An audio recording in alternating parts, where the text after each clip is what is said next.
We good? All right, everybody in the chat, make sure you can hear me good. Let us know something, that you can hear me. Everything is good. Good? All right.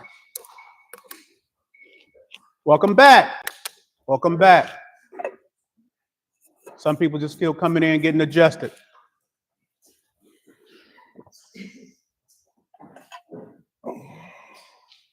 Welcome back. Welcome to the Remnant Outreach.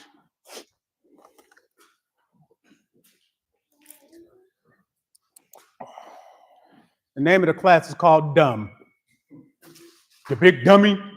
Who say that? Red Fox? Yeah, you big dummy. We're going to break it down a little different tonight. All right? We're going to get right up into it.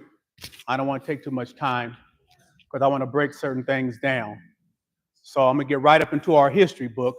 And for whoever is new, the Bible is a history book about the lives of Israelites throughout history. We're Israelites.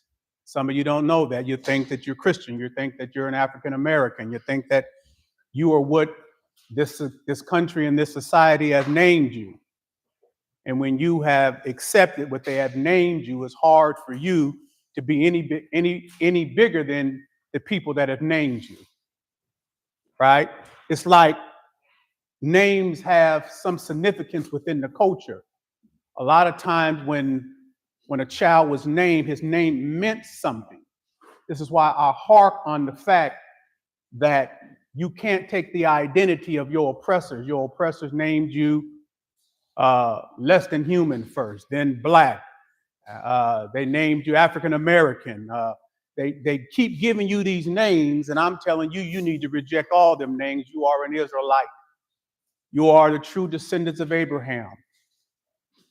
The funny thing is, I put up a little a story, and I was saying how discouraging it is for our people to have been beat down so much that when you begin to mention that they could possibly be a special people, they reject it, right? That you could be anything other than what them people done called you, you reject it. You so beat down and so conditioned to be less than that if someone utters, man, you know you from the tribe of Judah, you know you an Israelite. If you look through that history book that the Christians call the Bible, that you're not supposed to be connected to a religion, that you got a culture that you come from that was lost to you because of the rebellion of your ancestors. And you really are an Israelite, and these are the times that the Most High is going to make that plain to you. And then people will fight you to be a nobody. I'm African American, I'm American. They'll fight you, right? You big dummy. So I said it. So give me that first line of scripture up out of our history book and our culture. And we about to break this thing down. Get ready. Bring your whole mind. Acts 8:32. Acts 8:32. Amplified. Uh-huh. Now this was the passage of scripture which he was reading. Mm-hmm. Like a sheep, Yeah. he was led to the slaughter. Okay. And as a lamb before its shearer is dumb, Before the shears. so he opens not his mouth. Uh-huh. Read them parts again. The last parts of the whole thing. From the top. Now this was the passage of scripture. Bring your whole mind, because see, you could read through these things and never have and understand the significance of the words, because in the remnant, words have what? Worlds. Words have worlds, right? And what happens is that indoctrination, it'll dumb you down, right? It'll make you just look at surface things, those people who named you, this country that named you, right? They'll teach you how to operate. They already said that, quote unquote, African Americans take in knowledge differently than white folks, right? There's already a study on how you take in knowledge and information, right? And if you operate according to, like when you do the SATs and all that, it's designed with the mindset of the oppressor, right? And you have to learn his mindset, even though you take in information rhythmically. I like that, right? There's a rhythm within how you take in information. Just like when you dance, you have a rhythm. There's something that's in you that's gifted that makes you see things rhythmically. Somebody say it. Rhythmically. See that? And how you take in the information is like how you can move, right? But you're not going to study that, and you're not going to think about that, because you're going to think about how your oppressors have taught you how to think, and it dumbs you down. It might be beneficial to them, but it dumbs you down. So watch this. Look behind. I said words have worlds, right? The country didn't teach you that. They didn't teach you that. I'm teaching you that, right? Because there's a rhythm in how I see things. There's a rhythm, and when I read, I see it with rhythm. Oh, I'm talking right now. I'm popping out on y'all right now, man. When I'm reading, I could feel a rhythm. A lot of times when you're reading, you go to one of them churches, them Catholic churches, and some of these other churches, and it's all very stale. Very stiff. Very stiff, no rhythm. But that's how they take in information. That's not how you take in information. There's a rhythm that you identify with, right? And so when you're going through the scriptures, I need to release you from that indoctrination of how you take in information the way they've taught you. And you're going to lose the advantage that you have in gathering information, which is why I haven't gone to an Ivy League university. I got out of school when I was 16 years old and got my GED. Yet, I have spoken to all manner of people. Yet, intellectually, they can't fade me. Because as bright as all these people have been, none of them has led the country in police accountability. None of them has faced the system and defeated it. But I did it with rhythm. I did it with rhythm, with the gift that the Most High had given me, because I was able to look into things in a different way, from a different capacity that they might have seen it or might have not seen it. Now read this. Bring your whole mind. Words have worlds. What did he say? Now this was the passage of scripture which he was reading. He was reading a passage of scripture up out of Isaiah, right? Read. Like a sheep, Words have worlds. he was led to the slaughter. Okay, what does that mean? Here's an animal, a sheep, that's led to the slaughter. He has no idea what's about to happen to him. He is oblivious to the danger of what's about to transpire and take place. This is important, or he would have never made this example, right? He said, like a sheep that's led to the slaughter. What did he say? And as a lamb, before its shearer is dumb. As a lamb, before its shearers is what? Is shearer. That means when you're cutting the lamb and you're cutting the hair off and all that kind of stuff. He said before he gets that cutting and before they take all this hair off, or whatever you want to call it, what happens? He is what? He's dumb. He's dumb. He's dumb. Well, he put it in there because he was relying. Listen, the Most High was relying on your rhythm. Oh. It wasn't meant for everybody to get it like you can get it. The Most High was relying on your rhythm of how you see things. Right? But they took the rhythm out of you and made you dumb. You might think that you have gone to college. God says you're dumb. You might say you have a doctorate. The Most High says you're dumb. You might think that you're educated formally, and the Most High says that you're dumb. You are unaware of some things that you as his people need to be aware of. He wasn't talking to everybody. I need you to understand these things in particular. It wasn't for everybody, but there was a rhythm that he put in you that he hoped that you would catch it.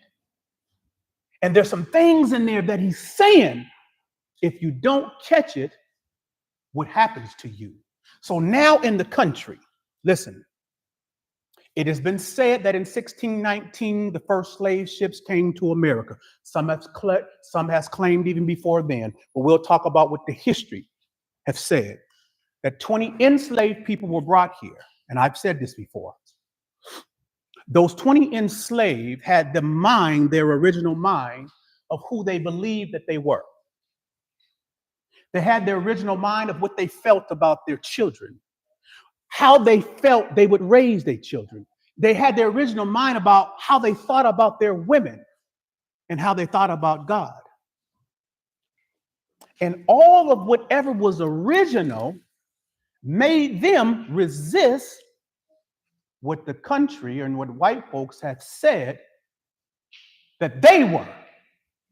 Whatever you think you are, we're telling you who you are.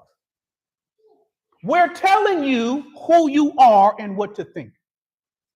And there was resistance in the beginning because they didn't know how to be anything other than who they had already been.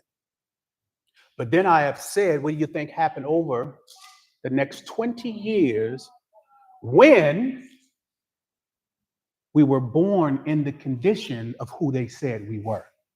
And you had no point of reference to the original mind.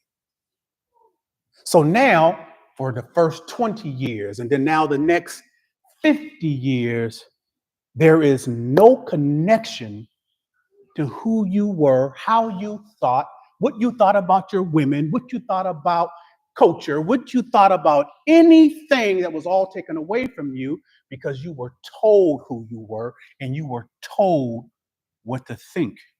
You became what? Dumb. Dumb. You became dumb. Now watch this. I'm going to turn the corner on you. Why did I just say, even if you have a doctorate, even if you're formally educated, in our culture, our God still considers you what? Dumb. I'm going to break that down to you. The reason why within our culture, as Israelites, you're still considered dumb because the Most High doesn't give credence to whatever information your enemy have taught you to learn and taught you to be. Because it separated you from your rhythm. And you need your rhythm to understand your God. Whoa! And it doesn't matter if you understand about how to put satellites in the sky and how to create rockets to go to the moon. It doesn't matter if you understand calculus and all these things, because somebody pull up the scripture where God says the wisdom of man is stupidity to the Most High God. Somebody pull that up. The wisdom of man is foolish, but bring it in the Amplified. I could just tell you, but I want you to have something to look back onto because I'm teaching you that words have worlds, right? That's why the average man can read those scriptures, and there's things that he's never going to see the way we're seeing it in the remnant because we're seeing it with the special rhythm he gave us. Ooh, that's good stuff. You got it? Who has it? 1 Corinthians chapter 3, verse 19. Did you get it? Mm-hmm. Read it. Amplified? Yep. Read. For the wisdom of this world The wisdom of this world is foolishness It's foolishness. before Yah, Uh-huh.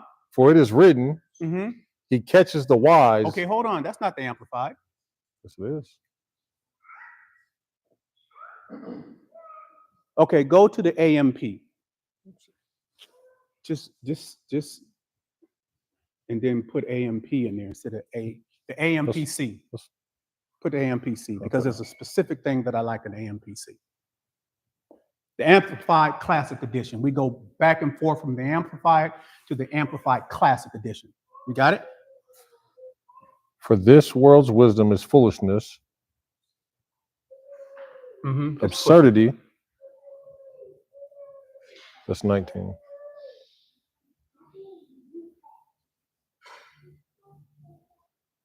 Yep. Hold on. For this world's wisdom is foolishness, Mm-hmm. absurdity, Mm-hmm. and stupidity. There it is. Say that one from the beginning. For this world's wisdom For this world's wisdom. is foolishness, It's first foolish. absurdity, It's absurd and stupidity and stupidity with God. with God. What the Most High is saying is, listen, there are things that I'm going to give you access to that has nothing to do with how the world formally educates its people. We're not against formal education. That's not what I'm saying, but I'm trying to make you understand what you have that's special in this world. What you have in particularly what's special in this world. Why the Most High deems you so special? Because there are things that he put inside of us that makes us special. Read that again. For this world's wisdom Uh-huh. is foolishness, Right. absurdity, Okay. and stupidity with Yah. Mm. Let me read the rest. Yeah. For it is written, Yeah. he lays hold Mm-hmm. of the wise Mm. in their own craftiness. Yes, indeed. Okay, let's go back. Bring your whole mind. Let's go back to what we were just reading. Like a Same sheep one? to the slaughter, that one. Yep. Read that again. Now, this was a passage Mm-hmm. of scripture which he was reading. Okay. Like a sheep, he was led Now, to the at slaughter. the time he was reading this was a little over 2,000 years ago. But he was reading something that was thousands of years before him. Right? So he was reading something that was probably around 4,000 or 5,000 years ago. But when he was making references to it, it was 2,000 years ago that he was making reference to something that happened 5,000 years ago. Like that, okay? So read. Like a sheep, Just to show you how long it's been in our culture. Just to show you the understanding that the Most High wanted us to understand, wanted us to know, because he did not want us to be dumb. He did not want us to think so highly of the system, its abilities. He did not want you to think so highly of it, right, that you placed it over him, or that it gave you a false sense of pride because it allowed you to maneuver maybe a little easier within your slavery, right? He wanted you to understand, yes, that's good, but it doesn't measure up to what I had for you. Read. like a sheep, Uh-huh. he was led to the slaughter. Okay. And as a lamb before its shearer is Mhm. dumb. He's saying, look, man, what I have for you is so heavy, so powerful, so special that when you don't have it, you ain't nothing but a sheep led to the slaughter. So he opens his mouth not. Yeah, you dumb. You have been blinded and blocked from what makes you special. You're not even operating how special you are. You dumb. You big dummy. Read the next one we have. Luke Uh-huh. 1:18 through 20, Listen. amplified. Mm-hmm. And Zacharias Uh-huh. said to the angel, The angel. Zachariah said to the angel, let me give you a little backstory. This is when Yahushua, who Christians call Jesus, but his real name is Yahushua, his Hebrew name, his original Hebrew name. When the angel was coming and telling Zechariah, the family member of Joseph, the father of Yahushua, that listen, your wife is about to have a special chosen son. And the angels come in to tell him this. Now read. How will I be for certain of this? So now he tells him all of this. Now at the time, he's an old man and his wife is old, kind of like Abraham. And when the angel came and told him, he didn't readily believe because of his circumstance. All right? He didn't readily believe because of his circumstance. He didn't hear it with rhythm, though. He didn't hear what the angel was telling him with rhythm. I'm going to get to it. Watch. Read. For I am an old man. He's and explaining to the angel why he ain't hearing with rhythm. See, I'm about to tie in why the Most High said that you're dumb, even if you have a PhD, right? Read again. For I am an From the old beginning. man. Let's go. And Zechariah said to the angel, Uh-huh. how will I be certain of this? How will I be certain of what you're telling me? He's not hearing with rhythm. Watch what happens. Go ahead. For I'm an old man. Now I'm going to explain to you why. This is what happens when you don't hear with rhythm. I'm going to explain to you why the circumstances is bigger than you, angel, whatever you're telling me.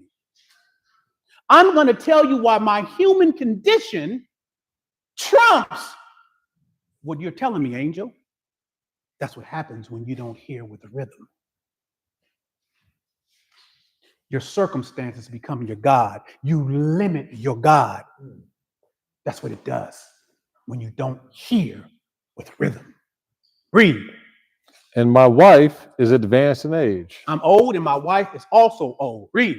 The angel replied, Now listen to this. He could have just stopped there and said, you big dummy. Read. and said to him, What'd he say? I am Gabriel. Boy, let me pop out on you. Don't care nothing about your circumstance. Do you know who you in front of? Did you just hear what I declared unto you? You ain't got no rhythm. I am Gabriel. Read.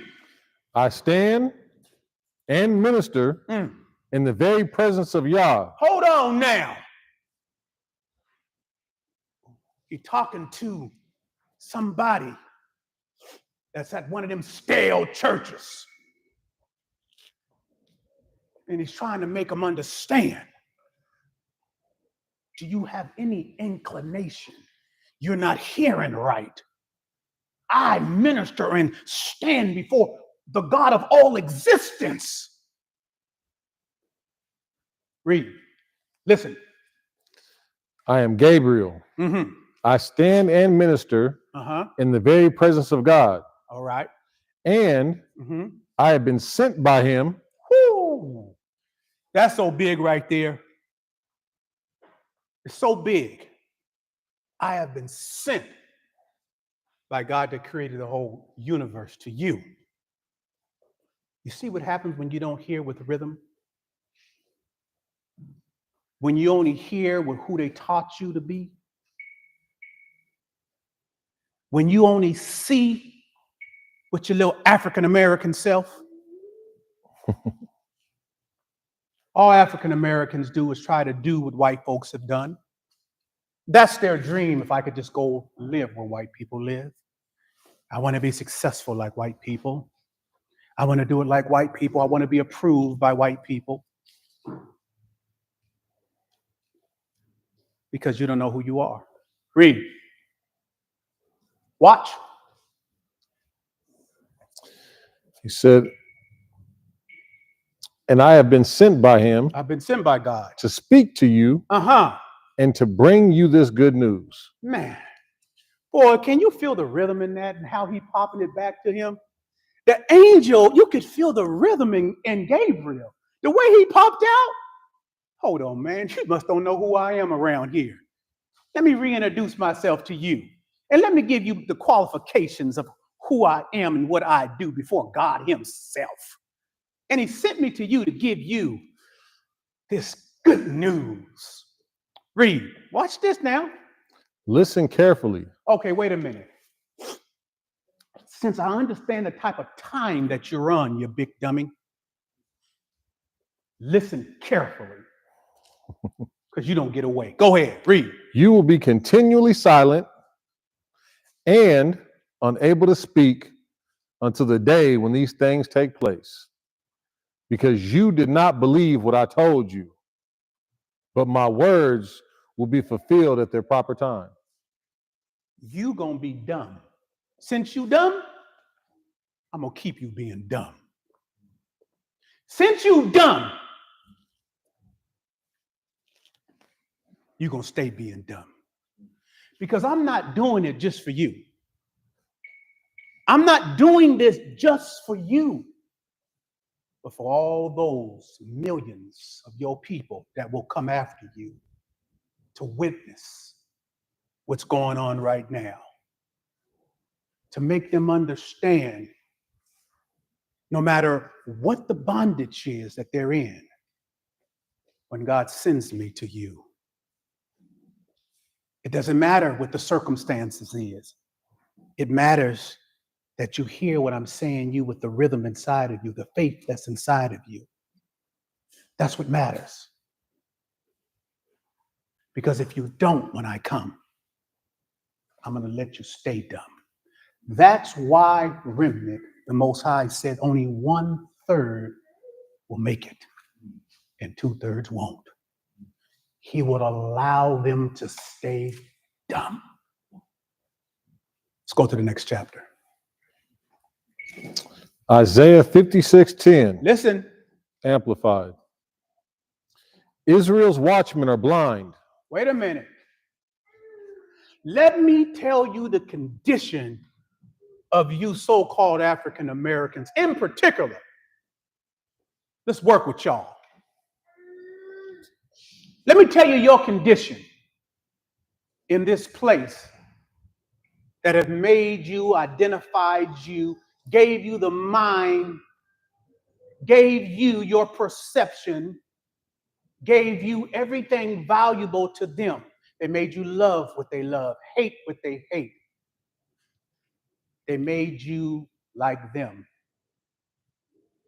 Let me tell you what happens when you're dumb. Let me tell you your condition, because that's dumb. Go ahead. They are all without knowledge. Start from the beginning.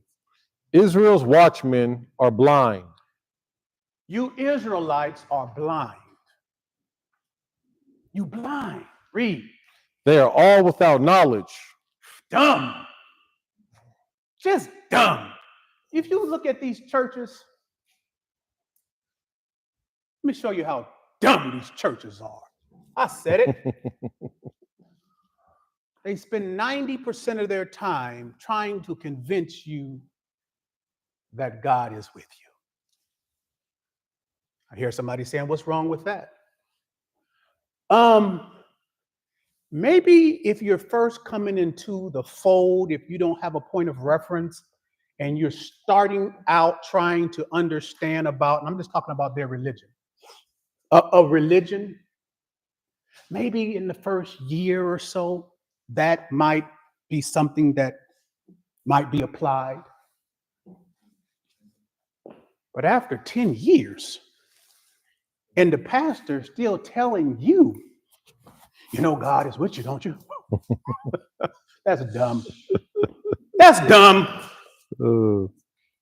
How many times do we have to circulate this? Where is the lesson about how to conquer the condition that you're in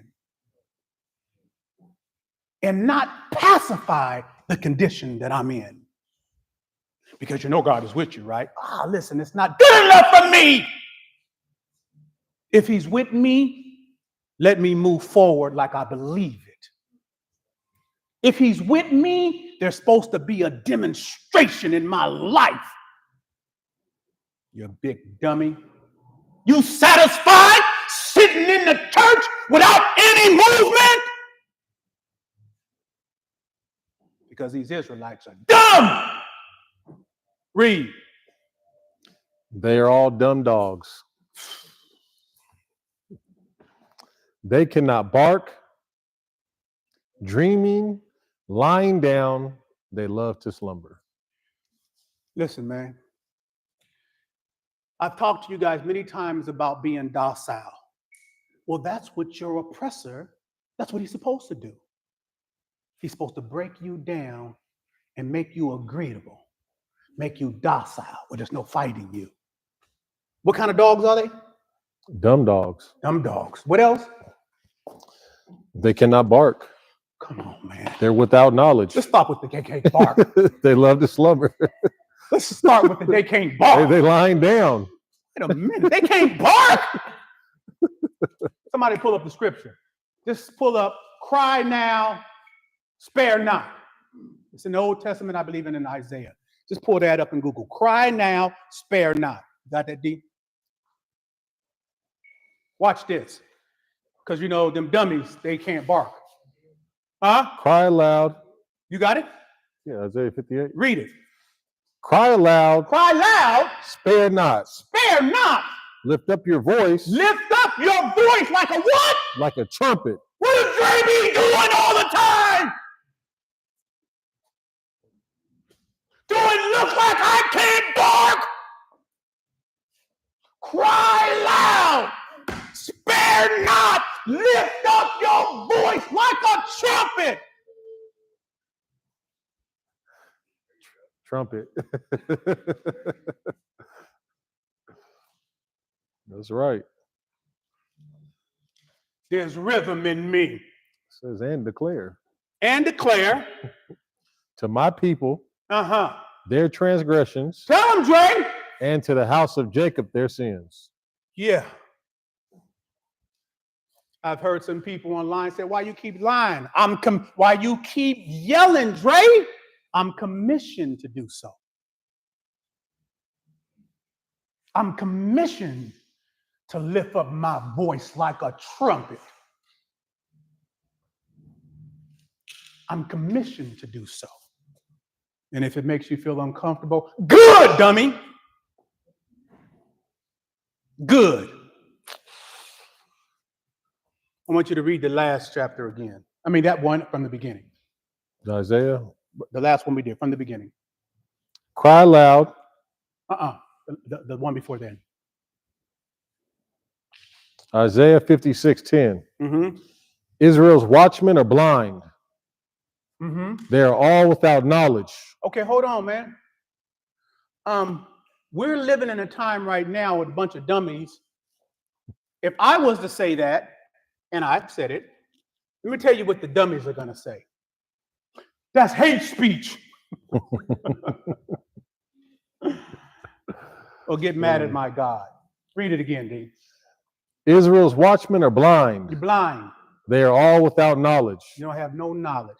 They are all dumb dogs. You're dumb dogs. Stop right there.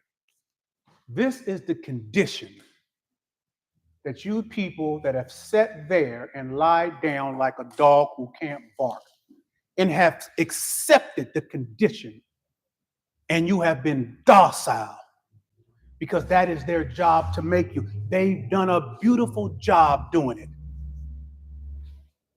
And I want you to know we're not here for everybody. We're only here for the remnant. So you can't make us be upset because we're not on the street trying to twist your arm. It's something you're going to have to hear rhythmically that's going to bring you. Anybody that's here because they heard a rhythm, they heard a sound, and it identified with something deep in their consciousness, deep in their spirit. It made them believe this is something that I feel a part of. This thing is drawing me. There's something in those words. They have worlds. There's something there. And you keep feeling drawn. Some of you is feeling like I gotta be there. I gotta be a part of that. You can feel it. And at some point, you're not gonna be afraid anymore. Because these religions got you afraid. This is not a ministry, this is an operation. This is not a religion, this is culture. We're giving you back your religion. We're giving you back your religion. And we're going to culture. You know, one of the strangest things in the world to me, one of the strangest things in the world, I want to ask you all this question. And Christians around the world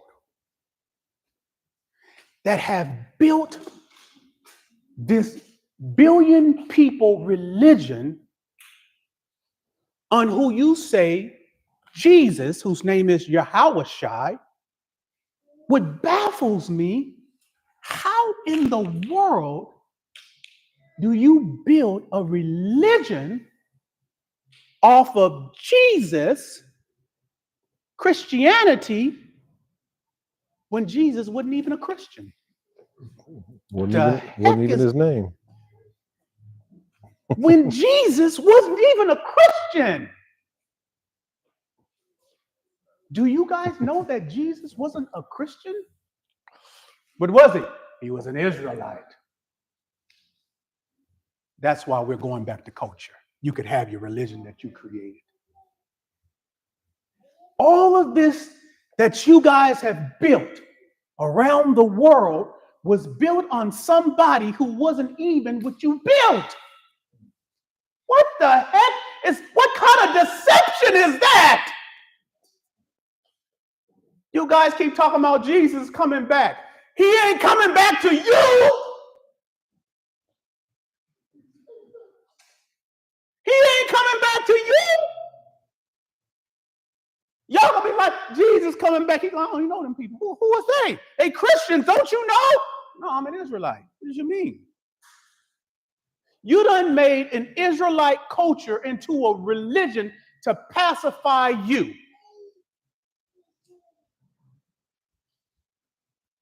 To pacify you. And it's culture that gives you the rhythm, not religion. Years ago, I said this, I'm going to say it again today. What was the original plan of God? Let me just be presumptuous and tell you what I believe the original plan of God, the creator of all things that exist for you who believe in God. Okay? Talking to you out there in social media. What was his original plan? Do you think, I'm asking you a question, that God's original plan was to create mankind with a bunch of religions?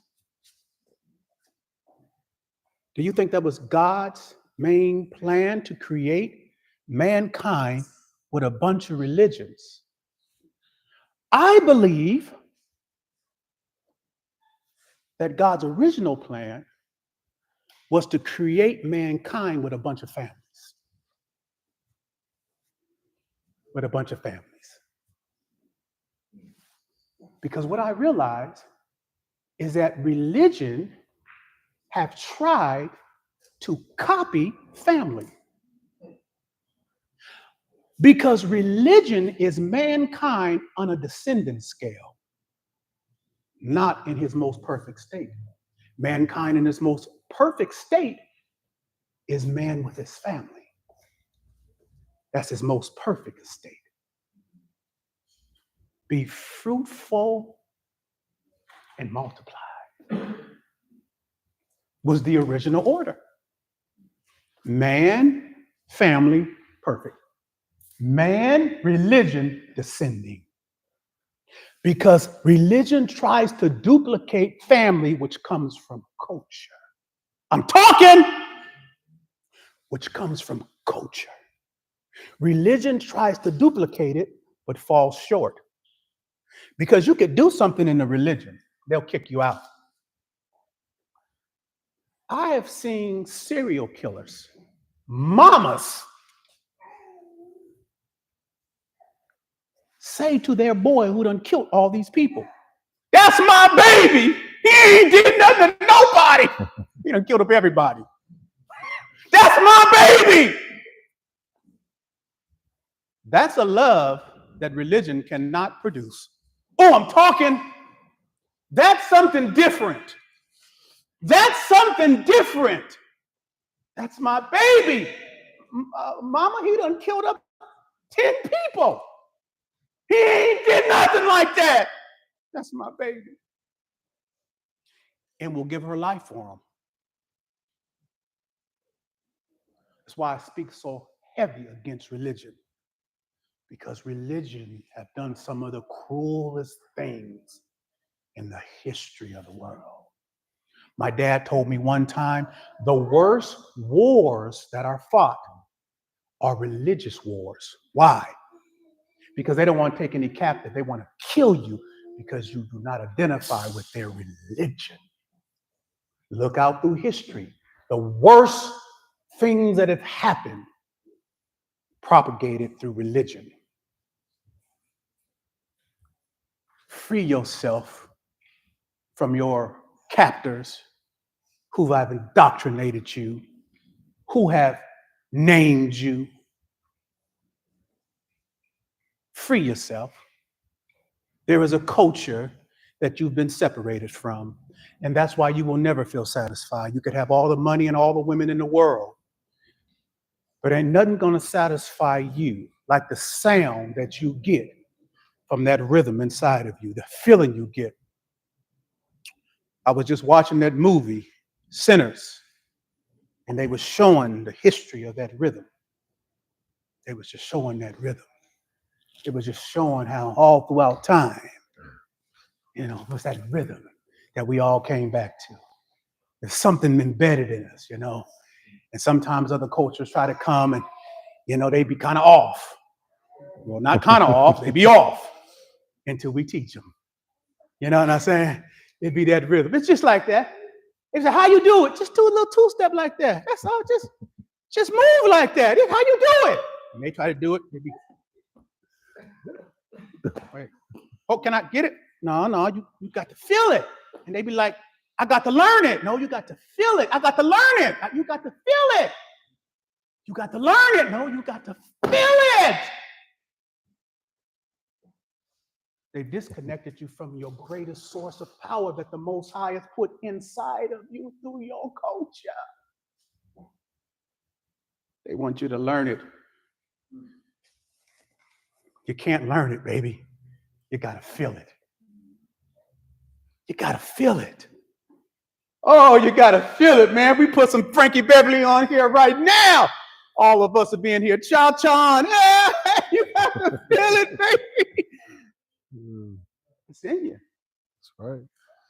And you never feel fully complete because this country doesn't operate like that. There's a stillness, there's a coldness in it. There's a dryness in it. And they love that coldness. They love that stillness. They love that barrenness. They love it. But it wasn't meant for you. God is calling you back to your culture. You dummy. There are certain things that are just stupid to God. And like I said, I haven't got an Ivy League education, but I have lectured at several universities. I would go to the universities and I would start off with one of my favorite books that my father introduced me to, by Herman Hesse, Siddhartha. And this is when I was in the streets, right? When I got out of prison from feds, and I went to go lecture at UNLV criminal justice class, and they knew I was in the streets and pimping and all this stuff in the streets. And so when I went into the class, they was anticipating a guy with a big hat and, and colorful clothes and all that. And I presented myself like this, like I did when I was in the streets. And so I went in and they're ready to laugh or be amused. And I went in and I said, I don't know, this is what I said, I don't know if any of you guys have ever read Herman Hesse, the book Siddhartha. I said, but let me give you a passage in the book before we start. And I said, Siddhartha was a young man who had a good friend. His best friend name was Govinda. But he had a father who was a priest, and his father wanted him to follow in his footsteps. And Siddhartha did not want to follow in his father's footsteps. And so he stood stalwart against his dad until one day his dad finally said, okay, go. So Siddhartha and his best friend Govinda, they went to find themselves, and they went out and they was trying to discover different religions, and they was just on this self-discovery. And one day they heard about the illustrious one. They call him the Buddha. They heard about him. They was excited. And Siddhartha's best friend, he leaves and go join the Buddha. And Siddhartha does not join. So they split up for a while. And periodically, Govinda would come back and see Siddhartha. Man, what's going on? Oh, man, how you do? You doing good? Cool, cool, cool, cool, cool. So one day, Siddhartha is walking down the street. And guess who's coming the other direction? Buddha. The illustrious one, the Buddha. Mm-hmm. It's coming the other direction. And so they're walking, and the Buddha knows who Siddhartha is. And they stop and they meet each other. And the Buddha says, Siddhartha, why have you not joined me? And I stopped right there and I said, I want all you students, before we go any further, don't minimize Govinda. I said, Govinda is going to be a great professor one day up underneath the illustrious one, the Buddha. I said, I want you to know that. I don't want you to minimize him. I said, but when the Buddha asked Siddhartha, why have you chosen not to join me? He says to Siddhartha, have you found a better way? Siddhartha says, no, illustrious one, I have not found a better way. And then he uttered this.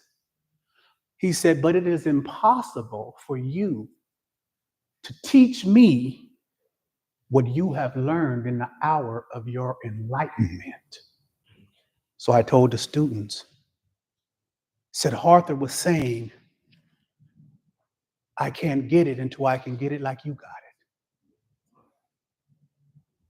I said, Siddhartha was saying, sure, Govinda, my friend, will be a great professor.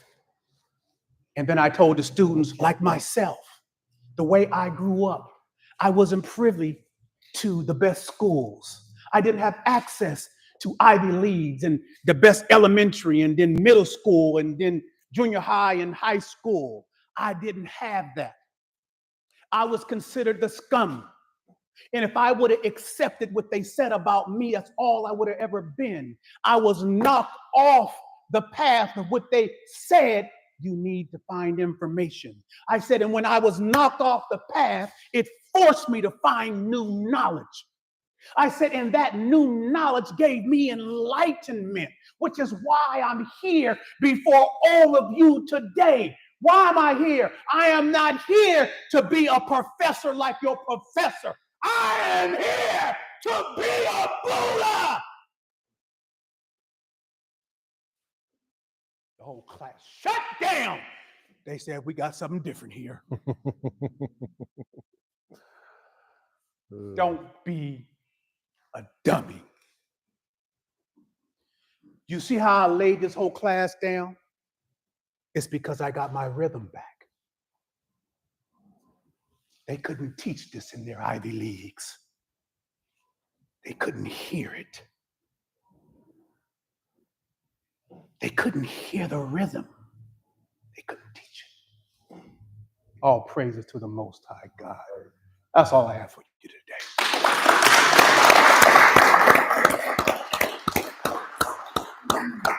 I'm encouraging you to get in class. We do these Wednesday night meetings because we're on assignment to do them. We're on assignment to do them. And I wanted to stop a little early because I know I have some remnant family that want to come share with you. Get in class. Out of our platform, we have over 1,000 classes on different subjects. And the way that I broke this down, we break every subject down the same way. Get in class. Get in a YouTube class, Mondays and Fridays, 7 p.m. Pacific Standard Time. Get in class. When you get in class, we do not keep classes from you to sell them to you later. That's not what we do. The moment you get in class, you have access to all the classes right then and there. And at your leisure, you can go through as much as you want. But get in class. Learn about your culture. Get your rhythm back, baby. Get your rhythm back. All praises. Who's first? Let's go. I got you. So, big Chris. All right, let's go, baby. Just a brief description. I don't want to take up too much time, but I'm going to give you just a brief description of where I was at, who I am now, and how I got here. As a child, I kind of struggled with, I suffered from a lot of things, but one thing I definitely remember is I suffered from an identity crisis, what they call an identity crisis. I can hear my grandmother in my voice. I mean, I can hear a voice in my head now saying, you know, you are somebody, Christopher. You know, Granny the only one call you by your, you know, your full name. You know, so when I did run into a pack of hooligans like myself, we clung to each other, and I became sold out. You know, this I always felt different though. This lifestyle I was involved in was very volatile, very barbaric. You know what I'm saying? It was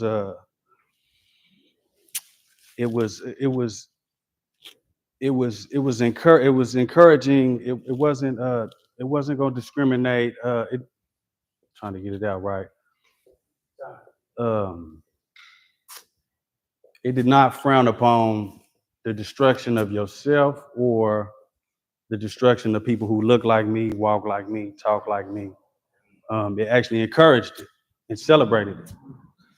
In that lifestyle, believe it or not, contrary to popular belief, there's a lot of drugs in that lifestyle, which I partook in. You know, sometimes in that lifestyle, it's the drugs is, you know, the only release or the only type of love that you could feel in that. Like I said, is very barbaric and volatile, emotionless.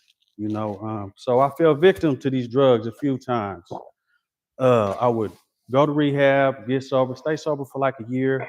You know, then I'll fall off, go back to rehab.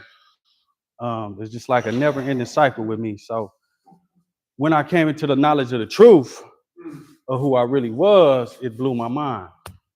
You know, I was at the time I was battling one of these vices. I was struggling with this vice. I was going through one of those phases where I'm trying to get off the drugs. I can't really do it. I get into the classes. I find out who I really am, who my ancestors are, you know, and I start to have these experiences with my God, with the Most High, which would ultimately change me forever. Somehow I fell away. And when I fell away, everything kind of got worse for me, man. I got so bad for me, it's to the point to where my mother's son is in the hospital, and she just got done pushing him out, and they prescribe her some pain pills. But I'm like, you got to come up off that, man. You know what I'm saying? So just the fall away worsened everything. Just my actions just disgusted me my actions was that of just the shell of a man. You know what I'm saying? So I leave, I go to rehab. It's the only time I ever been to rehab where I actually finished the rehab. Got my certificate, everything like that. That's how funny the Most High is. He sends me to I finished the rehab, I go to the sober house. I'm in there for like a year, but the sober house that he sends me to, is one where it's required that you go to church. So I'm in there with the fellas, and the sober house is all males. You know, around a bunch of testosterone. You know, I'm prone to go back into that volatile mind state. And I'm sitting in church, and I'm like, these ain't my people, man. this ain't it. I'm looking around. It's nothing against the church. I've never been a church boy, but I could just tell how far they were away from the. You know, you hear it, you believe so many lies in your life. When the truth comes, it's not that hard to get. You know what I'm saying? You grab that. So I get back into the information, and I hear we need to go to Washington. So I'm like, okay, I make the decision. All right, cool. As soon as I make the decision, all of the doubt starts to come. So I'm warned, right? The doubts, and I heard all types of manners of stuff. You can't just go like that. What else did I hear? You've been acting weird, bro. You know what I'm saying? Somebody get the holy water, the man to join the cult. You know what I'm saying? I done heard it all. But I was still pressing through. And, I'm a professional driver, so I'm getting tickets left and right, which is adding to the doubt. You know what I'm saying? And I just keep warning. I'm trying to figure out how am I gonna do it? How am I gonna make it? Am I gonna do it this way? That way I'll fall down. Nope, that ain't gonna work either. So, I'm talking to the Lord, like, I'm fasting and praying, man. I know you be speaking to folks and all that, but man, you're gonna have to give me something. If you need me out there, you're gonna have to open up a door, crack a window, something. And two, I think like a couple of days. Well, first, I found out my mother is gonna be on dialysis, which is unfortunate. Love mama. So I kick it with everybody for like a month. She reassures me she's gonna be fine. And during that time, I'm talking to the Lord, like, man, you got to make something happen. So a couple of days before I get up out of there, I get an offer letter. The offer letter is, it's nothing solid, but that's my window. So I'm coming. It's official. Everything is cool. I think the night I'm supposed to leave, I get a phone call. My children's mother just got into a wreck, and she was actually on the way to bring me something to help me. Just wanting to help out. She know I'm getting ready to move. She want to help. She want to do what she can do. They got into a wreck, totaled the car. I get there. It looks like I'm mad, but it's really righteous indignation because I understand it just can't nothing just come and happen to me. So I get there. My son is laughing like he ain't never laughed before. He doing this little thing. He doing this little thing. The girls is chilling. Everybody is cool. So I drop them. I get them from the ambulance. The car towed off and all of that. And I'm taking them home. And she look over me. She go, I don't think you should go. It's different, man. Woke up in the morning, came out here. I'm here because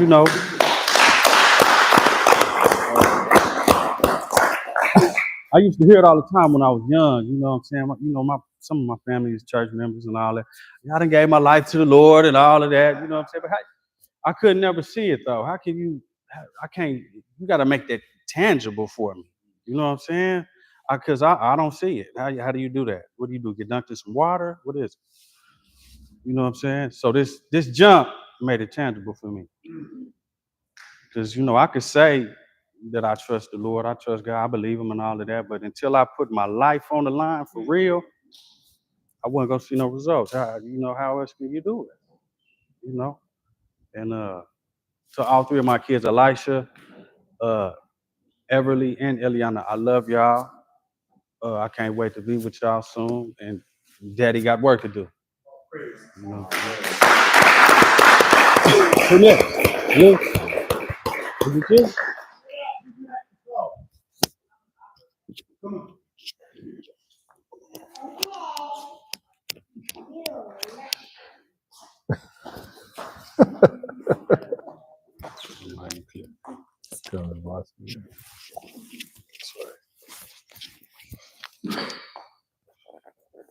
Got it?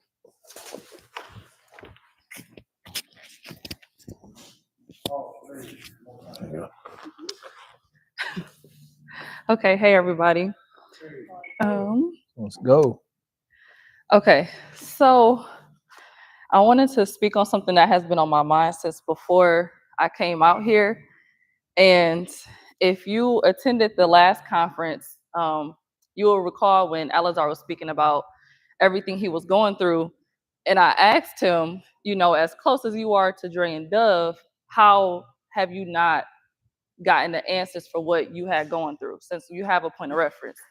And so I didn't realize that a couple months later, the Holy Ghost was then gonna ask me the same question when I realized that I was out of bounds. And so it didn't hit me until I keep saying but it didn't hit me until I was in the middle of my fall that I realized I was falling. And then that question came clear as day to where I had to answer it. And so saying that I gotta stop saying so I always speak on like how words have worlds and like how important that is. And so I realized that when coming to Seattle, I had created a whole world based on my disposition of how I felt about coming here. And at first it seemed innocent and on some like, oh, I don't know, like it's new, I've had opportunities to move out the state in the past, but I never took them just because I just chose not to. And the thing that stuck out was like, I remember when I was telling D about that, and he was like, yeah, well, this is the Most High telling you to move and not just the world or whatever, whatever it was that was provoking me to move in the past. And so I didn't feel that level of accountability when I didn't follow through on going out of state. I just didn't care. Like there was nothing to follow. There was nothing that made me feel like I had to show up for something or anything like that. And so with the whole world I had created in the midst of that, I just got comfortable. I was like, oh, I'll set a date. I'll go out there in June. I'm just, I'm going to make sure I'm okay and I'm set. And, nobody came out here set, which you hear about it, but it really stuck out to me that like we all came based on faith. And that's one thing that throughout my life I was always struggled with, because I can understand, like I can hear it, but I was always more logical than it's like moving based on faith. And so I realized that this move to Seattle really did test that. And when I realized that I really wasn't, that I was out of bounds, I did nothing else but take accountability for it. So it's like when that voice came to me, I was like, you know what, you just checked me, because I did just ask somebody that question. And I like, why am I not turning to the remnant when I feel this like this so when I was nervous and I was anxious, I didn't turn to the remnant. I felt like I had to deal with it on my own. And we always talk about the power of transparency and how important that is. And so that's when I realized like I had to show up, and that was me being accountable to my people on my behalf, to like express how I felt and what I was going through, instead of just feeling like I had to put on this front like it was more to it than than what it really was. And so I remember my dad calling me and was like, all right, I'm about to fly out there for my doctor's appointment. What do you think about coming back when I come? And it was supposed to be in May. And so I was like, okay, that's fine. And this was after the Holy Ghost had asked me the same question I asked Alazar. And so once I realized, and I referenced that one Saturday when we had that class, and you were speaking about like, it'll never be another jump like this. And I heard it differently. Like it was the question was asked, then that class happened, and I was like, yeah, I need to get out there as soon as possible. So I called my dad, like, yeah, I'm coming out there a week early. I'm about to put my 2 weeks in right now. Like, I'm not waiting for you to get here. I'm going to get out there. And I wanted to leave sooner, but I had to wait for Manas to come in town, because I almost left him, because that's how, like, I felt like I had a job to do. And how my dad referenced last Wednesday, like, we all decided to show up on our own. Like, he wasn't calling every single week, like, you need to come out here and this and that. That was my personal, I felt like my own responsibility to the remnant to show up on my behalf. Like, none of my siblings was calling. I wasn't being bribed by, and it's like when you feel that pull, And like you mentioned, like when you have that rhythm, you can't, it'll be so loud and so strong that you literally have to say you don't want to be big anymore to walk away from it. And I felt that pull of like, oh no, I need to get out there right now, you know. So even when I came, I never made an announcement of like, hey y'all, I made it. It was like I should have been here. That's how I felt. So I didn't care to let the chat know that I had got here, or you know, if you see me at the house, you see me, but if not, it was something I should have already been doing. So I wasn't looking for praise from it or some type of acknowledgement or like anybody gonna, you know, it was just like, you know, I showed up. But when I spoke to when we all talked Saturday and I was talking about it, and when Dove shared her story about losing everything when she was traveling with you when you went to jail, it hit me again, like, why did I not speak up sooner about how I felt? Because I was upset about change. And then she told me how she literally lost everything, you know, and stuff that was important that you can't get back. And it's like, when you feel like it's only your problem or nobody will understand, it's like, luckily I was able to snap out of it and get back up from my fall to show up, because it's like you can literally talk to somebody. Like, it was that easy. It wasn't no hard revelation. And it's like, as like the question was, as close as you are to the information, why did you not turn to that to you know, get the help that you needed to get out of that? And so yeah, thank you.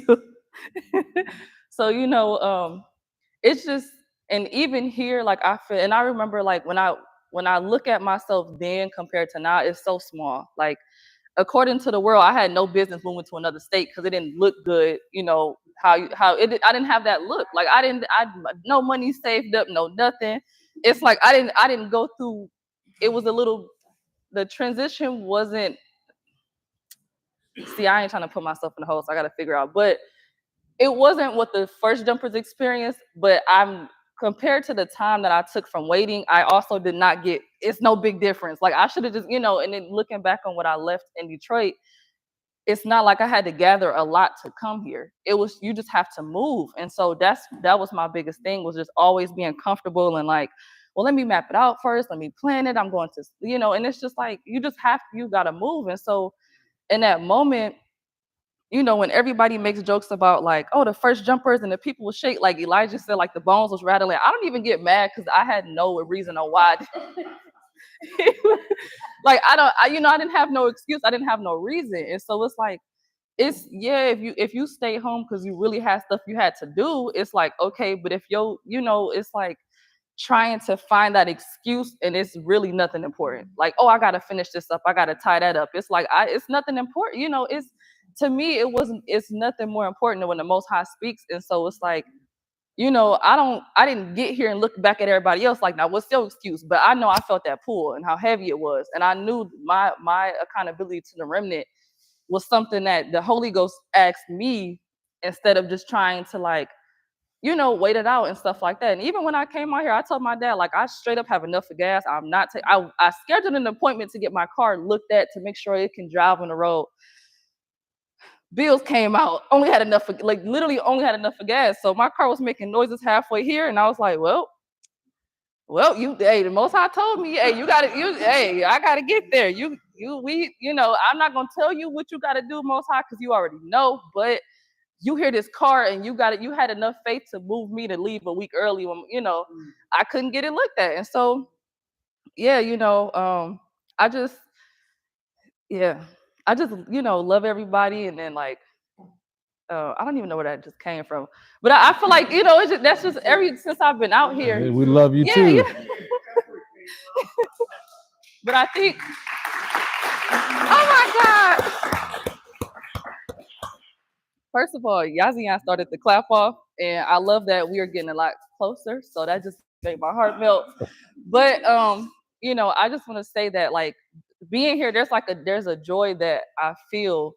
And it's like, I'm just happy. Like I'm happy for whatever the Most High has coming my way. So I don't worry about like what I need to tie up and stuff and things like that. It was more like that was the biggest thing of, you know, just really learning what faith is and leaning into that, because it's like, as crazy as it sounds, that's just one area of my life where like it just didn't make sense. And like out of, to wrap it up, basically like with the remnant, I've been a part of other, like as far as the mosque. And when my dad did a Jewish synagogue, I was like, absolutely not. It just did not pull me. I didn't understand it, so I did not even, no, I'm not. It wasn't a bad thing. It's just like it didn't stick to me. I don't like to be a follower. Like it has to be something that I want to do versus like, I don't know, my people doing this, I'm doing this. So it's like I had never had a relationship with the Most High to where I can hear it directly. Like, so, you might make a bad decision and then your thought process is saying don't do it,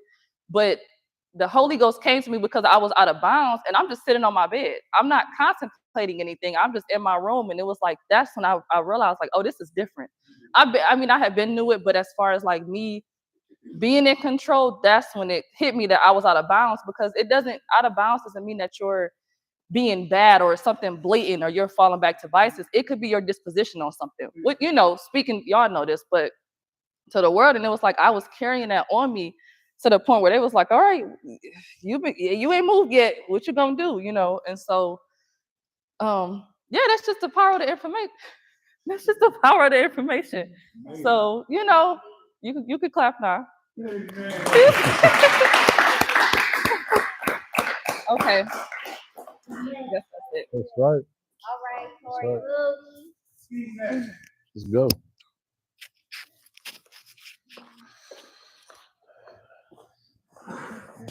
Old man Key. That's right. Let's get it. Let's get it. You look good. Thank you.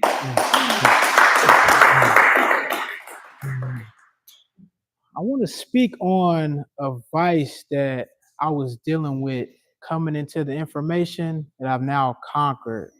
And when you come into the information, everybody is met where they at, and whatever you're dealing with, it can be conquered within this information.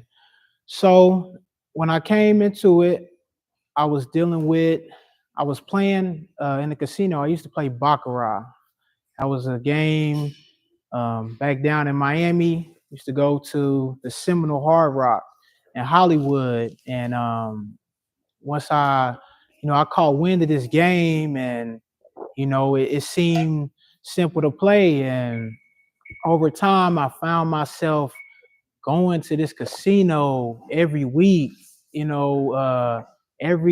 became every other day. Then I'm going every day, and I was so hooked on it, and I felt it was a way to come up. I felt it was a way that I could make money easily. And over time, everybody was knowing me in the casino, and people talking to me. So I'm knowing everybody, and I'm not realizing that it's a vice. And I came to Dre about it, and I was talking to him, and he wasn't judgmental about it, of course, but I told him, it's this game in the casino that I've been playing, Baccarat, and I don't know if it's a vice or not. I don't know if it's something I need to stop doing or something like that. So Dre had told me, he was like, principalities over gains. And when he told me that, I didn't really understand it at the time. And it's just something that was in my mind, and it stayed there. But I continued to play it. I continued to play Baccarat because he told me this when I came to LA for that conference. So once I got back home, I'm back in there. I'm back in there. I'm trying to run it up in the casino. So over time, say like a few weeks, a month or two goes by, and I'm one of the ones that is consistently in the information. I'm in it every single day, and I'm still at it to this day. And so I had a dream, and the dream was, I was in like an area where it was tables, and it was people at the tables. It was people at another table. It was multiple tables around, and the people were playing some type of game or something. They were basically, when it was a dealer at the table. I can say this now because I realized what it was. And basically, it was people doing stupid things for money, trying to make money. The dealer was there, and just laughing at them every time they were attempting to win or something like that. And within being in the vice, I didn't realize what it was. So that was a part of the dream. It shifted to another part in the dream, and it was Dre doing a class. And in the dream, I called his phone, and while he was doing the class, I called his phone, and he sent me a message like, "Why would you call me during class? Don't do that." And then the dream shifts again, and I know it's the Most High giving me a dream when it's at least three parts of it. So the third shift, it shifts to me being in a classroom, and it's like a teacher, in the front, and it's more so white. It's like a more of a white setting. Things are white within it, and I'm sitting in a seat in the classroom, and so as I'm sitting there, I don't know if the teacher is looking at me, but is looking in my direction, and the teacher, or whatever it was, has said to me, "God told me to tell you you don't have much time left." And I woke up in so much fear, because I'm like, what you mean I don't have much? Like, what you talking about? Like, I don't have much time left for what? I immediately hit up Dre, like, what, I'm finna die? Like, what's going on? Like, I don't know what I do. And I'm still in this vice though. And so I'm still going to the casino to play the game. And the last day I was in there at the casino, and when I got the revelation of really what it was this dude in there, and it's always chill in the casino. It's always relaxed, nobody wilding or nothing like that. And this particular day, it was a dude in there just wilding out, like picking up chairs, finna throw them, the security coming and all of that. And it went on for so long. And it was going on for like about 45 minutes today. Today came and grabbed the dude, and it just hit my spirit like, you need to leave this alone. Get up out of here. And that was the last time I played Baccarat. And once I finally felt I was done with that vice, I realized that was the Most High telling me, warning me that I didn't have much time left. I was about to get cut off. You know what I'm saying? That's how I took it. And to have the Most High relay a message to me, a warning, the Most High decided to warn me. He didn't have to warn me. He could just cut me off. He decided to warn me. That was the revelation of that I knew that I was one of God's special people. And he wants me to continue operating in this information. And it's just the beauty of the fact that I was warned, and I'm held closely, and it's just it brought me to tears, because the Most High didn't have to do that. It's billions of people within this world. It's millions and millions of Israelites, and he decided to warn me. And the reason I wanted to speak on that, I was in the mall last week, and I just heard a couple guys just talking about the sports betting stuff and all that, and it just hit my spirit like, you need to speak on what you've conquered and came through, and let people take it how they will. If they value the information, they'll be here. That's it.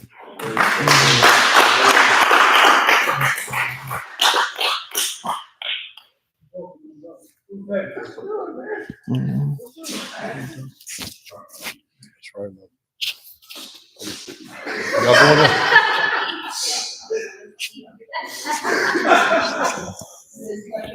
a seat. I'm next. All right.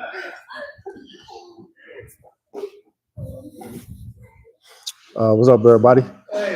It's thorough. Couple things.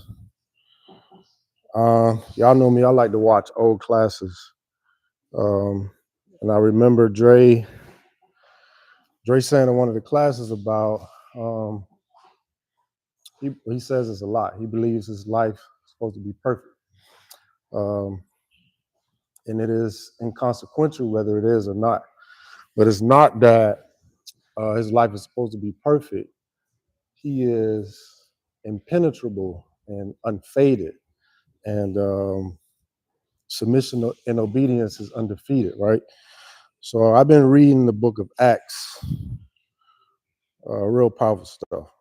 And as in Judah 5:20, talk about,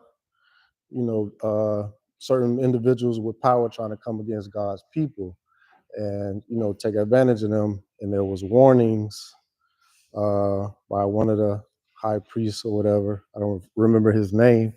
And he's saying, if God's people are out of pocket, then you can do what you will with them. But if they're not, don't go over there messing with them people, right? So similar story in the book of Acts about a guy named Gamaliel, who was a high priest, and he's going up against the Council of Sandria. And he's kind of talking about the same things, be mindful if, you go over there messing with God's people because they're protected. If they're out of bounds, you can do what you want to do. So Acts 5:35 Amplified says, this is Gamaliel speaking to the council. Then he said to the council, men of Israel, be careful in regard to what you propose to do to these men. And it drops down to Acts 5:38-39. So in this present case, I say to you, stay away from these men and let them alone. For if this plan or action is of men merely human in origin, it will fail and be destroyed. But if it is God, and it appears that it is, so, Peter and I believe John traveling, speaking the word of the Most High, saving lives, healing people, and the Council of Sandria wasn't too fond of that, put him in prison. Of course, Peter escaped through, the angels that, the Most High sent. So they're going back and forth. And then the verse continues and says, but if it is God, and it appears that it is, you will not be able to stop them, or else you may even be found fighting against God. So this shows us that, more so me, the protection, the covering, um, the inheritance, which I'll speak on, that submission and obedience gives us through our faith, through our love to the Most High, right? So that was one thing. So Saturday, driving around in Tacoma, I got lost. GPS wasn't working, and I'm just traveling around, finding my way. And when I was truck driving, I would pay attention to landmarks and certain addresses. So when I get to a different city or state, I knew where I was. I knew how to find my drop location. Everything like that. So back in March, riding with D took me all over. And I remembered certain restaurants and certain things like that, certain streets. And I was like, you know what? Since my GPS ain't working, God, you're going to have to guide me back home. You know what I'm saying? I was about 45 minutes, maybe an hour away from Tacoma, lost in the sauce. So as I'm driving, he put on my spirit how everything was working out at this new job that I'm at. And three things were prominent. Why did I leave Miami to come to Washington? How did I get the job? And why am I so calm and peaceful? So I worked with about three or four different crews this past week, last week to now. And they all asked me the same questions. Why did you leave Miami to come to Washington? And I was like, it's prophetic, bro. God told me to come here, man. And I kind of explained, our public outreach meeting. We talk about God, manhood, womanhood, marriage, politics, the game, whatever you want to talk about, it's here for you. So, there's this running joke that I'm the religious man in the company, and that's cool. So on to the next. It was like, well, how did you get the job, man? You know what I'm saying? Because this is like family owned from father to son, the who's. You got to know somebody to know somebody that knows somebody to get this particular job. And this is what the white boys are telling me. And I say white boys, I'm the only black man in the company. It's like 40 dudes that work there, 2 Samoan guys, and the rest are white. I'm the only black man. So no pun intended, me saying white boys. I mess with y'all too. Yeah, I was like, I saw an ad on Indeed, put the application in as I spoke about last week. And, I flew here for the interview. He was like, we don't hire outside. Like it's really word of mouth.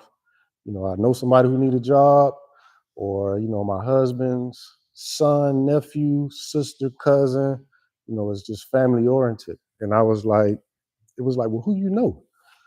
I was like, I know the Most High, man. You know what I'm saying? Like, and it was like, who? I was like, I know God. You know what I'm saying? And it was just a funny situation, right? So as I'm driving, another thing, it was like, man, we noticed you so peaceful and calm. Like, where do you get that from?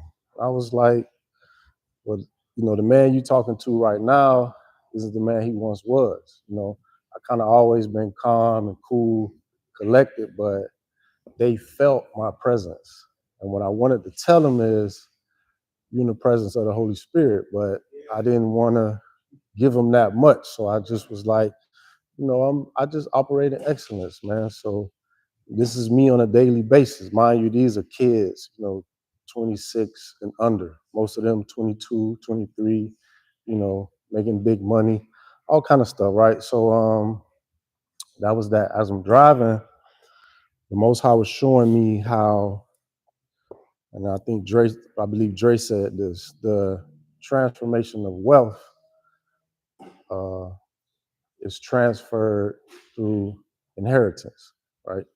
And he was showing me how the foundation of the company was created. Like I said, father, the son, and then 2 best friends took over it. And it's just all family oriented.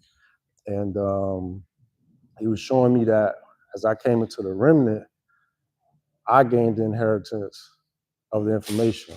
I gave the inheritance of my family here. Like I always tell you, I love y'all. Because I am the only child. I don't have any siblings on my mom's side, but I got 3 brothers, 4 sisters on my dad's side. So he was a Rolling Stone, but we all have our differences. So growing up, I ain't really mess with people. Still don't mess with people now. But the Most High was just showing me how once things start moving, we buy banks, we get our magazine, we get our international corner with our, our fashion and all that kind of stuff. Y'all see what's going on. So I'm gonna be running that. Matter of fact. So he's showing me how me and my own sense of when I begin to get married and have children, all that kind of stuff. This is the way to build a foundation, and I will be the one transferring wealth from his inheritance to me, to my children, how we deal with each other, how we communicate with each other. We all share this inheritance, and on a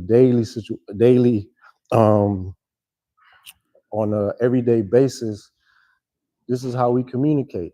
You know, you can't get this nowhere else. You can't find this in no book. Well, you can actually, our history book, but this is something that is created by God, and it wasn't nothing exotic. It was normal to me. Like, it felt good that the Holy Spirit was riding passenger, you know, showing me my way, giving me certain things. And I was telling Dre about this, that because of my submission and obedience, more portals have been opened up. He's given me more access to information. He's allowing me to see hundreds of years. And this company, by the way, has been around, I don't know, 67 years. So he allowed me to see from 50, 60 years ago how this company was made up until now. He put me in this position. No word of mouth, no phone call, just this is where I need you to be, so you can see how white people, quote unquote, have kind of built this world off our backs, but more importantly, how wealth is transferred through inheritance. So that's all I have to say. Thank you.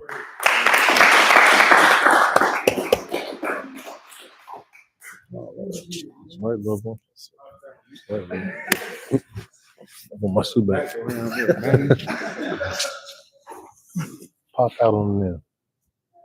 What? Huh? I'm playing. Okay.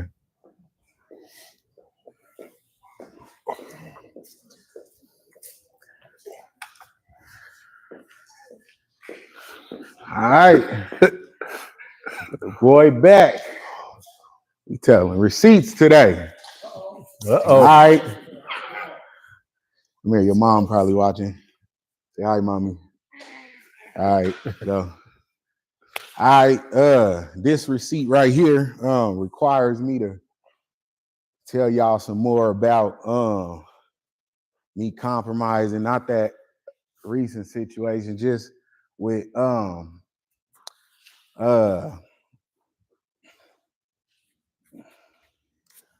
first 4 children's mother, right?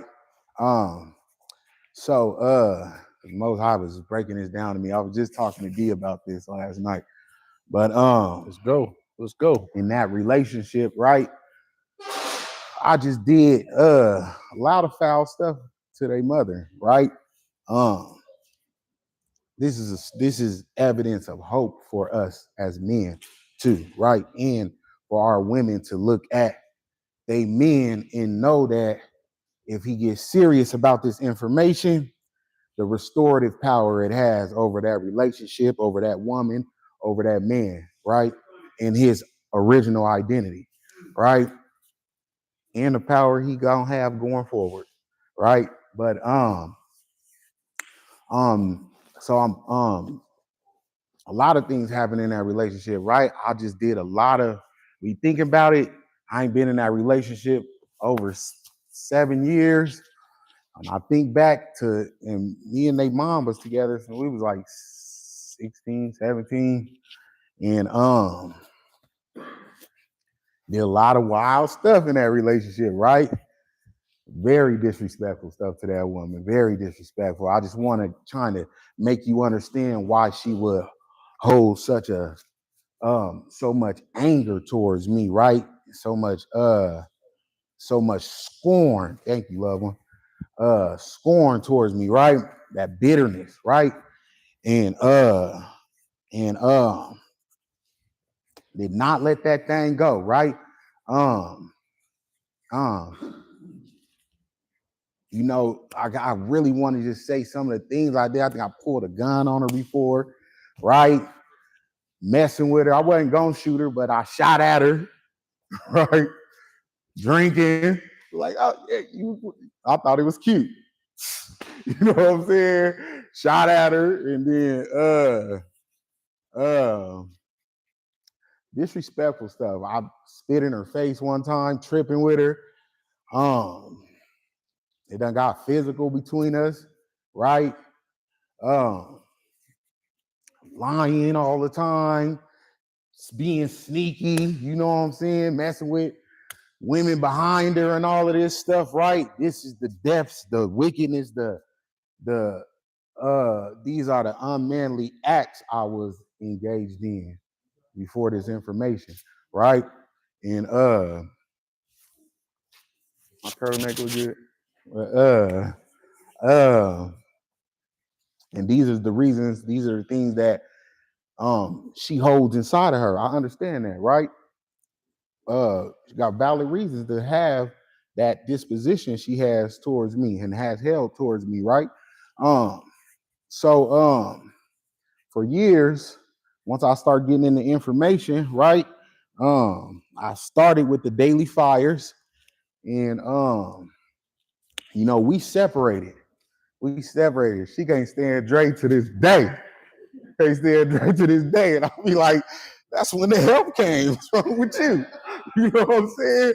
What's wrong with you? But she don't see it. She be in her bed, she be in her head like, yeah, all you ever was focused on was pimp stuff and that.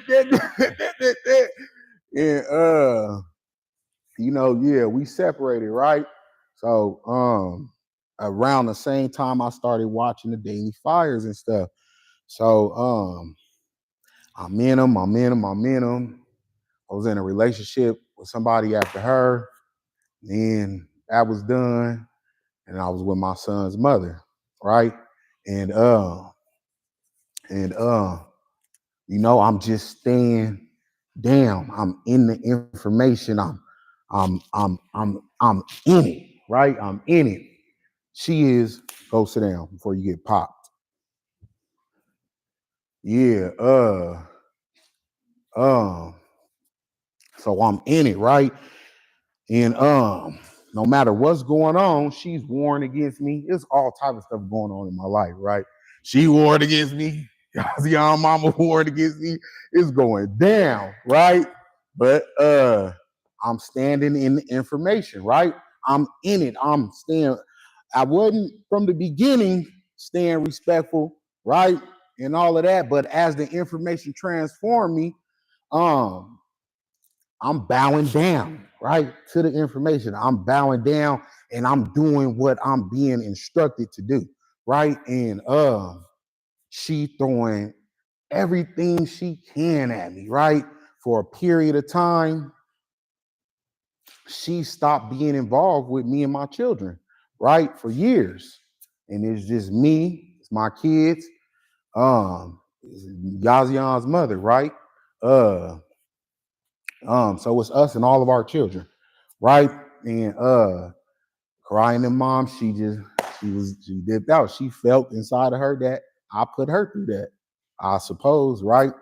I ain't never left my kids homeless and all. I was pulling up trying to see about them, right? But this was what was going on, right?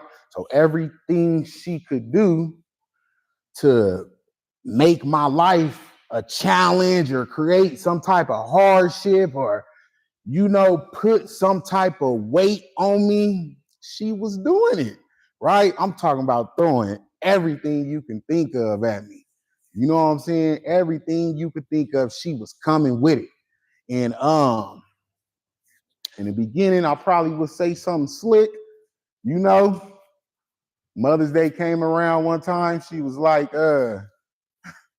you didn't tell me Happy Mother's Day. I said, for what? Right? This was back when I was trying to crush her spirit, right? I'm trying to say something slick, like, nah, you playing, right? And yeah, all of this is going on though. She throwing every shot she can at me. She doing whatever she can do to make things in my life a challenge, just to make sure it wasn't easy, right? My children feeling the effects of it, right? Because, my daughter for a period of time, she had a disposition towards me a little bit because her mom was missing, right? And I'm trying to help her navigate that, right? And carry that and just doing this. And I'm in the information. I'm trying to feed that to her. And it's things when we in class that the Holy Ghost shooting through Dre. And I'm taking that to my baby, right? To fortify her against what she was feeling about that abandonment, right? About not having her mother present in her life, right? And just all of these things going on, right? And I'm giving you that backstory so we can get to the receipt, to the victory, right? So you know how nasty and bitter it was, right? So recently I was talking to this woman, my children's mother, right? And she been getting conquered anyway. This remnant don't play, right? But we was having a conversation and she says, she's trying to bring up all of this. She like, yeah, I just can't trust you. I can't this, I can't that, and because it's like a little thing going on about her letting the children come to Seattle with me, right? And all of these things going on. And I told her, I said, let me tell you something. Listen to me. While she was talking, I said, let me tell you something. I said, you don't get to say that no more, right? You don't get to say all of them things that you saying right now, no more, right? I said, because you know it's been years, right? And I know we don't set the term, but let me let you know why she agreed, or why she knows she was out of bounds, right? I said, you don't get to say that no more. It's been years. It's not me no more. She said, I know, it's me now. Come on. You hear me? That's from, she said, I know, it's me now. I said, that's right, it's you. It's you. Now we can have a conversation, right? Now we can shift some things, right?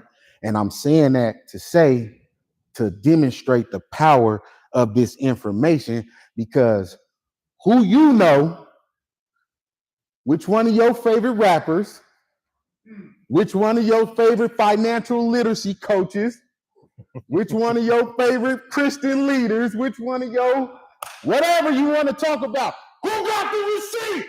Come on, man.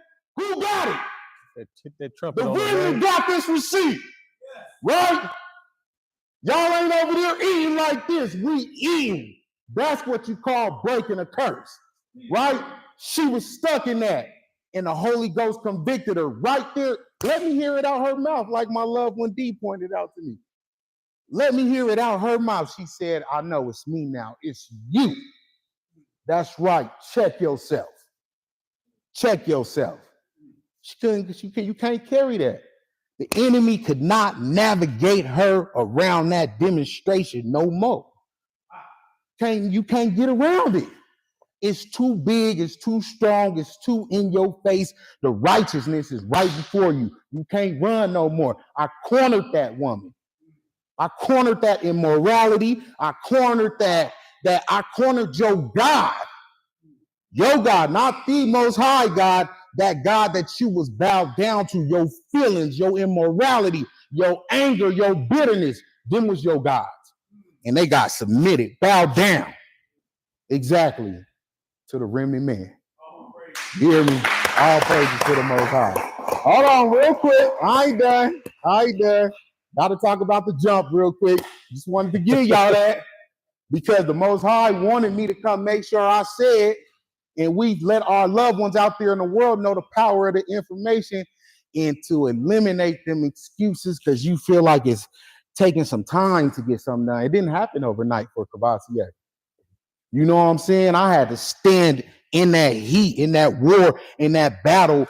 I'm going through it with that woman like 5 to 7 years. You hear me? And you tapping out overnight. Oh, it don't work. Let me go do something else. And you ain't gonna never see what I seen. You ain't gonna never make them bow down because you quit too easy. Is you still down? Like Dre said, Is you still down? You ain't down enough. Your back too weak.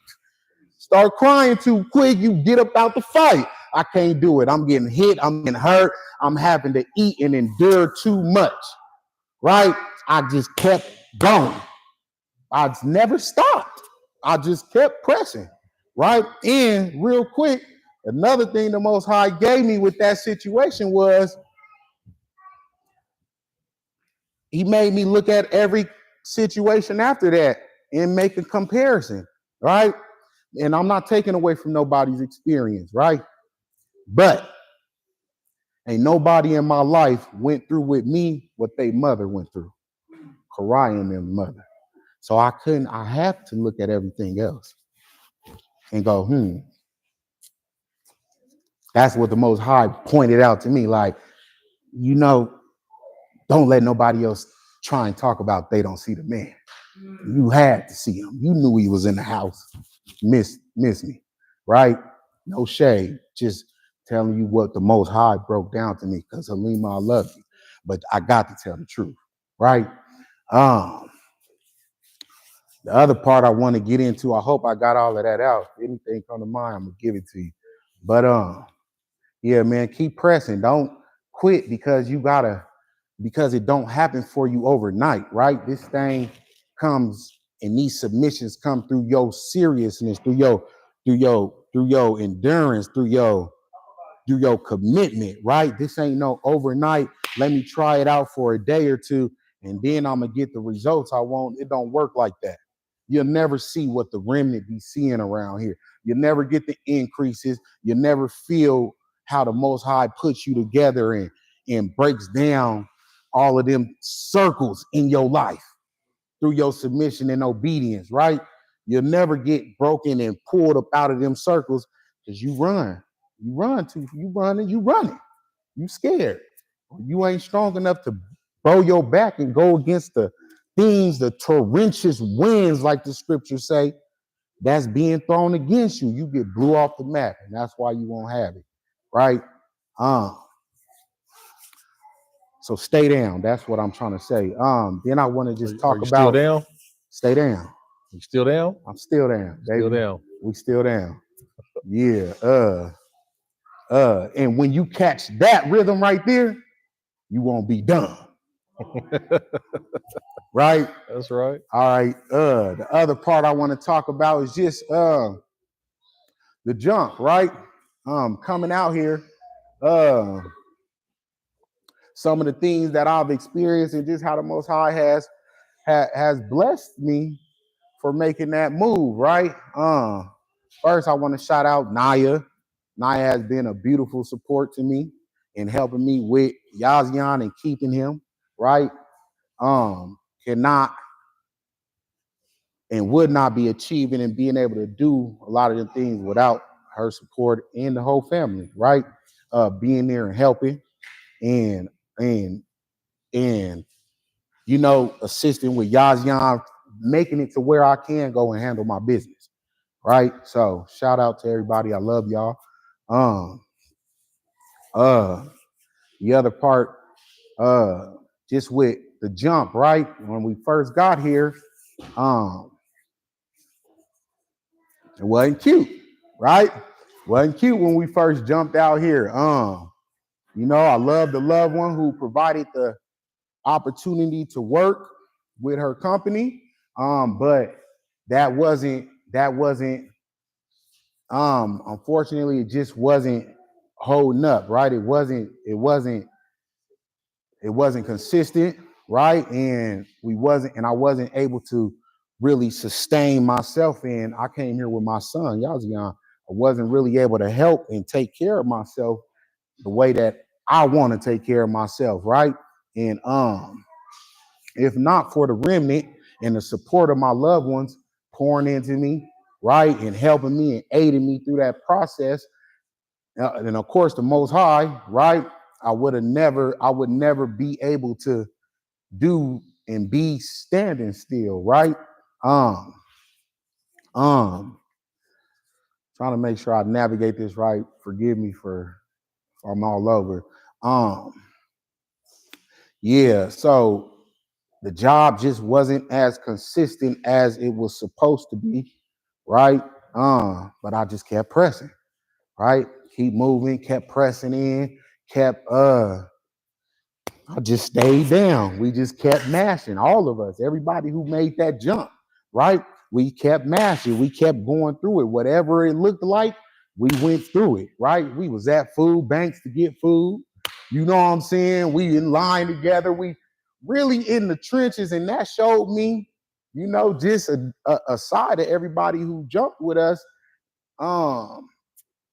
It just showed me a lot about their character, right? And the type of people that the Most High has blessed me with, right? Because I even back home around my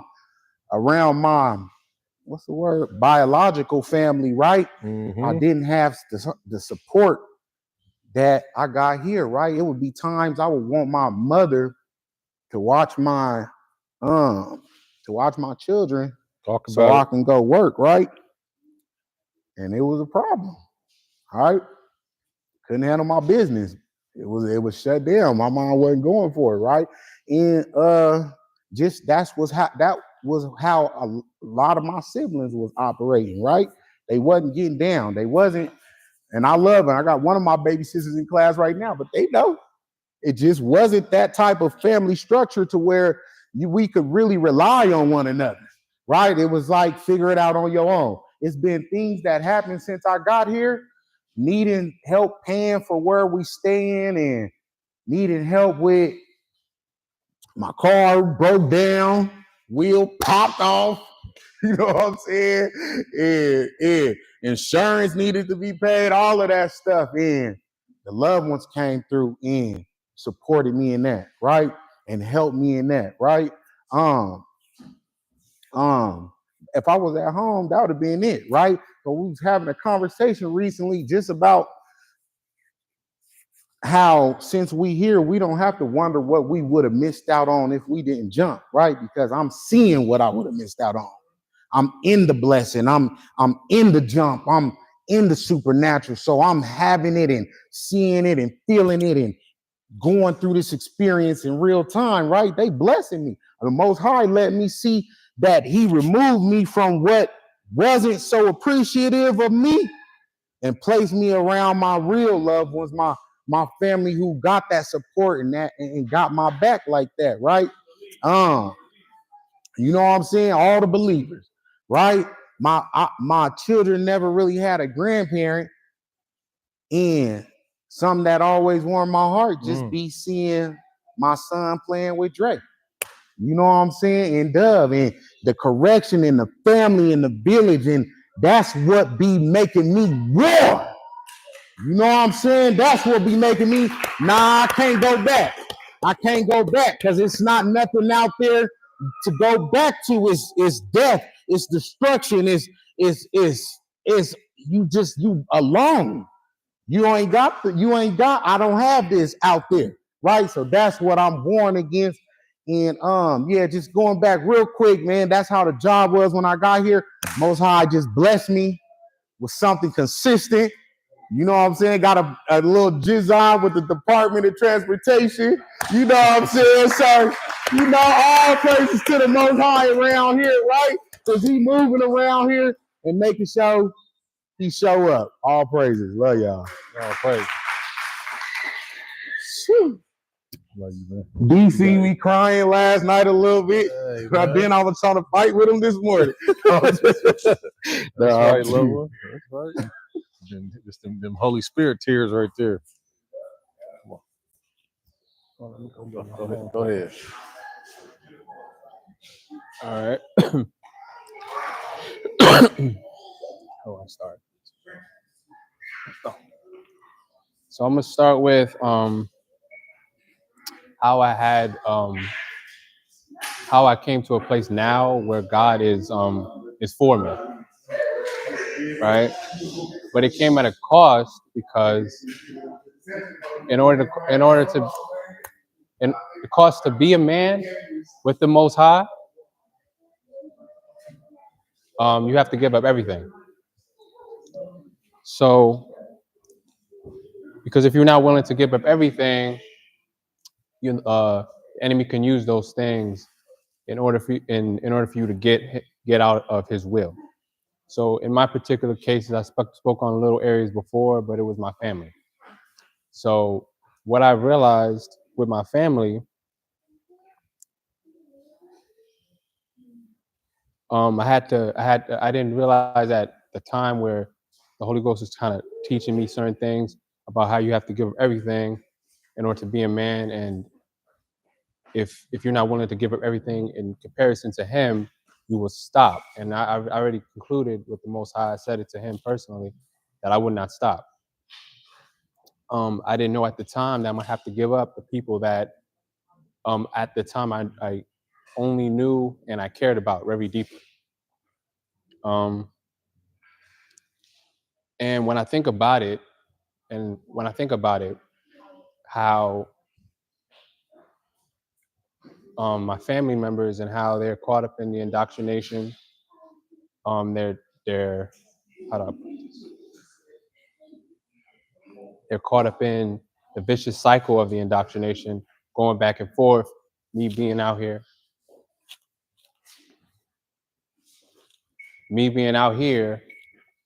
I think about them and I do miss them and I care about them. But the Lord giveth and the Lord taketh away, and He's given me a new family that I really didn't knew at the time I had needed to have.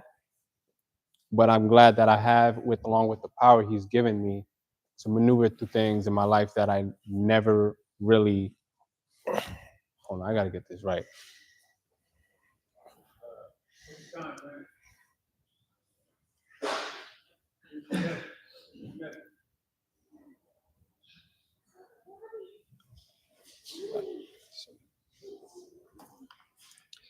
So when I got here, I was talking this with Jay one night, and I was like, I didn't really felt like I was hearing people's testimonies, and I see how it will move them, move them to the point where they might want to cry a little bit. And I always felt like I didn't really have that, or it didn't move me like some more to the point where I probably would that. But then I started realizing about because it was all in the back burner. It was really, I had to give up the family that I really ultimately knew my whole life. And the thoughts of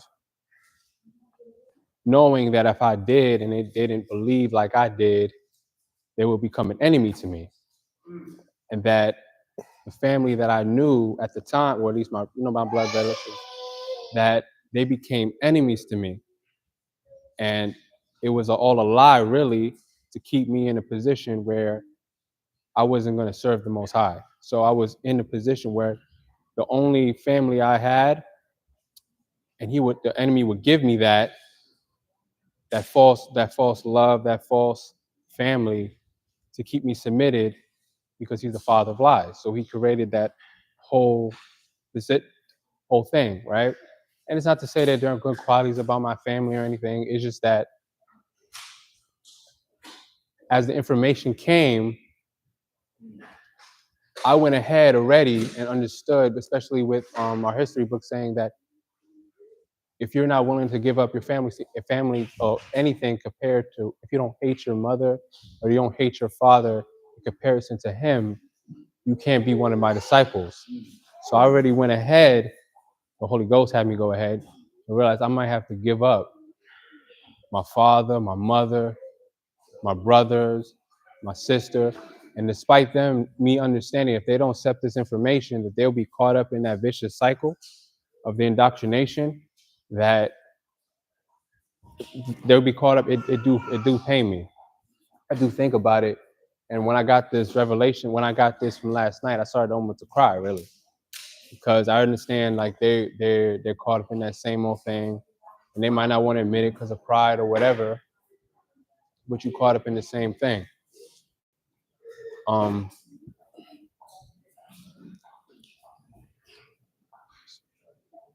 on, loved one, let's go. Got it. You got it. You got it. Damn.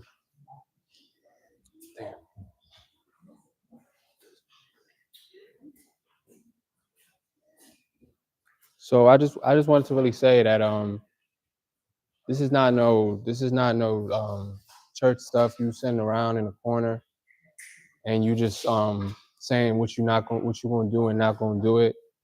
I knew when the test came that I had to give up, but at the time I valued every most. I had to put it on the line, and I went that far. The Holy Ghost had me go that far. Like, yeah, you might have to give them up, even if they decided that they was gonna turn against you. I was in the household with them, you know, and you know how you feel like sometimes back in that indoctrination, when you around an enemy, you might be hostile toward them immediately. And so I had to get that out of me too, without being petty with them and being angry with them, because angry has a diminishing quality to you. And just understanding that if you put anything before the Most High, you will and you can be compromised in every area. So the Most High had me put me through that particular area to deal with everybody with the same amount of love, even though I know that whatever you value in indoctrination, you can come and attack me with it, or whatever it is that you want to use. But I do want to finish off by saying that I do appreciate the examples that Dre and Dove have laid down. I do appreciate the fact that the Most High has given me a new family and everybody around, and that a family I didn't really know I had. And I'm just grateful for the Most High for choosing me out of who he felt my loved ones was, because he didn't have to. Right. And that is for me the reason why I'm willing to give my life for it, because you didn't really have to come into that particular area and pull me out of there to stand here today to give a testimony about how I'm willing to put everything on the line, including what people already know, my health. To this day, I still go through my asthma cycles, but the power that I have is that I'm still gonna go through it. So I still be in the gym even with my asthma. I still be walking around like I probably don't got the asthma unless I gotta really go to the hospital for it, right? But I still be like, okay, it's a struggle, but I'm still gonna keep pressing through regardless, because that's how far I'm willing to take it. If I can give up those things, especially not what I'm giving up, but really what I'm gaining, is the fact that the Most High is for me, so really nothing can come against me. So whatever enemies that might be out there that want to, whether it's in your family, whether it's in your friends, whether it's in whoever, they really have no power as long as I'm in this poise. I'm not angry. I'm not petty with them.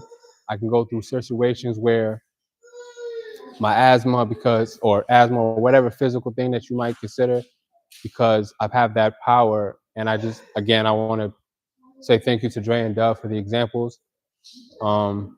And just all praise to the Most High, because he didn't have to choose me. That's it.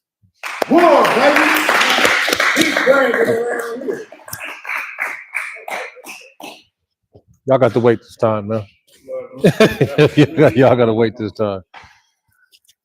Go ahead. So I've been wanting to share something for a while. I jotted it down so I don't miss anything, because I've got up here talking. I've just talked right past this a few times. But the more and more I listen to the loved ones speak, the more this sticks out to me. Right? Is that good? Right?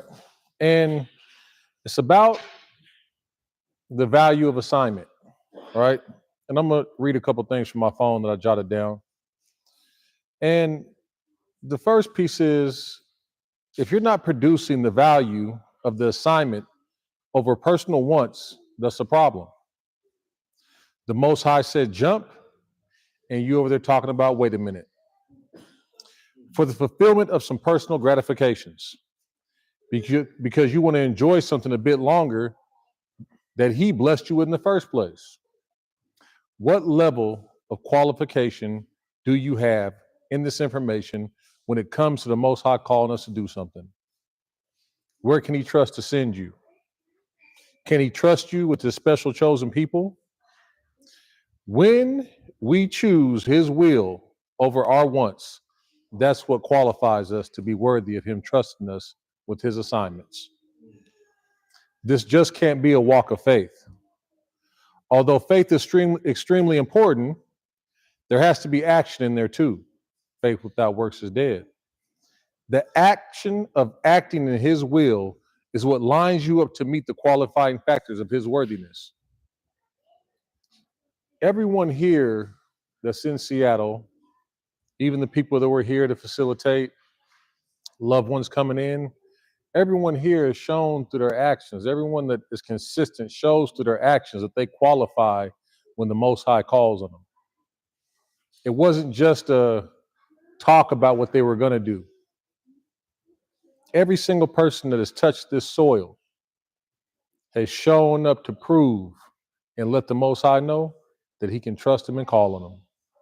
And that's important in your life. You can go to church, mosque, everything you want to, every Sunday, every Sabbath.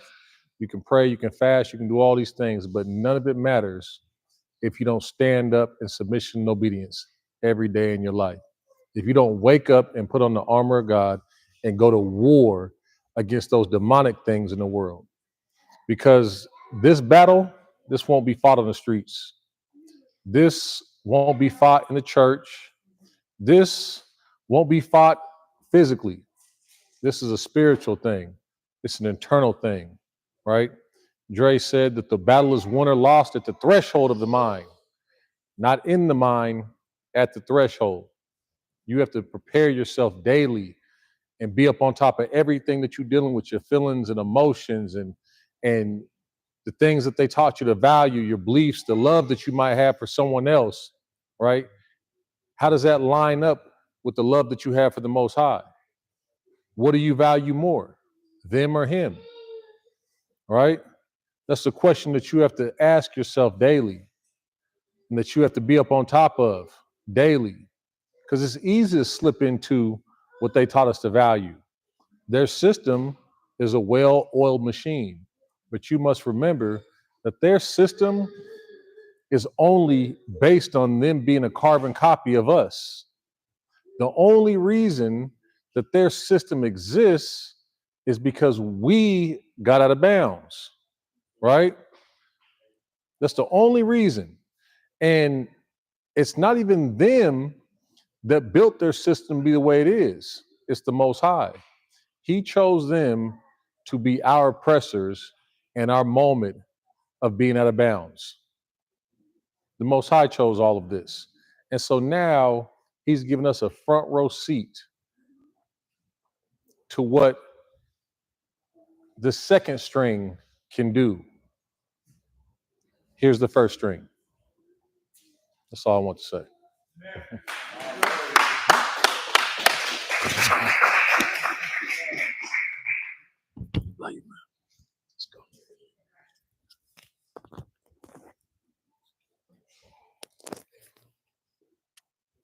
It might be super close.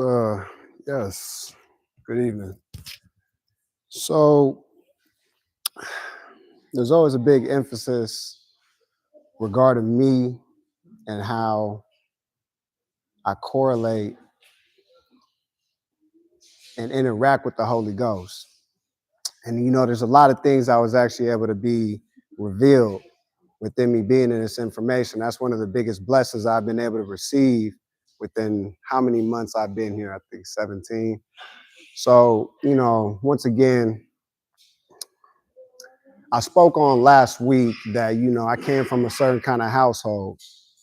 I'm going to lead to what that also gave me as an individual, which was being in the streets a little bit more.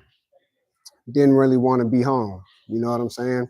For the kind of individuals I was around, kind of things I was being done, it drove me away from wanting to be home and just kind of involve myself with certain individuals that was contrary of somebody you should really be around. So, things is happening, things is transpiring. I get in some trouble. I'm going to give some context in regard of a situation. I was 17. I ended up getting arrested for robbery, right? We young. And back then, looking at it, gunning but not knowing that there was pain there from a life situation that drove me to do these things. But ultimately, the Most High already created an opportunity for me to start establishing receipts in my life, which is such a beautiful thing. And I believe wholeheartedly that I wouldn't be able to truly identify what that was without this attachment of my inheritance, and more importantly, this relationship with my God. I would have still been wondering. I would have still been like how you heard earlier, that 10 years, or how'd it go? The 10 years pretty much like, don't you know you're with your God? Over here it's crystallized. You understand exactly what you got. So when you come to these things, you can actually ask the right questions. You can actually identify exactly what that is. And I go over this a lot, but that's exactly what it is. You're given opportunity and the blessing to know. So situation, right? I'm locked up. I'm hit with 2 charges. 2 cases, I mean. You know what I'm saying? I got Cody's on one. I'm single on the other one. One of the ones, you know what I'm saying, it came with 3 charges, you know what I'm saying, that were pretty hefty, right? So I remember one day I'm sitting in county, I ain't getting no deal. I barely seeing my attorney. They finally come to see me and offer me something, right? It's an outlandish number. I'm talking about like 9 years. I look at it, my attorney's like, this is the first thing they gave you. You know, how do you feel, whoop de whoop and all this other kind of good jazz. And I was like, you know, I'm gonna think about it. I'm gonna think about this one. You know what I'm saying? There was definitely trepidation there, but more importantly, I had to make a decision, because what was leading to the next thing was going to be either going to take this 9 years or you're going to take it to trial. Could we call that an ultimatum? You got to make a decision, man. So I'll never forget this, man. I'm gonna try to be brief with this, but there's just so much to unpack within it. I remember I was walking down the stairs. You know, some of my partners up in there, they was like, man, how'd it go? You know what I'm saying? I ain't really talking to them. I was trying to get right on that phone. Get on the phone, call one person, my sister, right? I love you, Ebony. If you're watching this, I appreciate you dearly for this. And may this bless individuals that probably experienced something similar or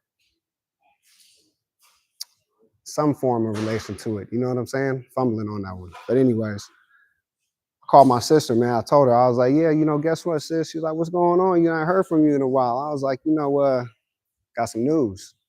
They offered me 9 years. She said, what? I'll never forget. It was clear as day. She said, yeah. I was like, they offered me 9 years. And I'm thinking about taking it. I remember, you know, if that wasn't the greatest rebuke I ever received during that time of my life, man, she was like, you're tripping, da-da-da, getting on my nigga, right? You don't take that, right? So I didn't tell her about, if I don't take this deal, I got to take it to trial. You know what I'm saying? But she correlated to me that, you know what I'm saying, you didn't do this, you didn't do that, you know what I'm saying, you don't take that deal. So that resonated with me, right? Hung up the phone. I'm sitting in the chair. You know, I'm 17 at this time. Faced with an ultimatum, I have to make a decision, a grown man decision. It's cold, right? But something inside of me was leading me to the point where it's like, okay, she got a point. Let's take it to trial. See my attorney, I give her the news, let's take it to trial. Something in her spirit said, I'm so glad you said that. So let's fast forward. We take it to trial. Upon me taking it to trial, there was a, what do they call it? There was a increasing of the charges in time. So instead of 9 years of what they offered me, they said, okay, since you got 3 charges on this, we're going to boost it up to 31 years if you lose. 17, I'm like, 31 years, huh? Wow. You know, I'm kind of shaking in my boots, man.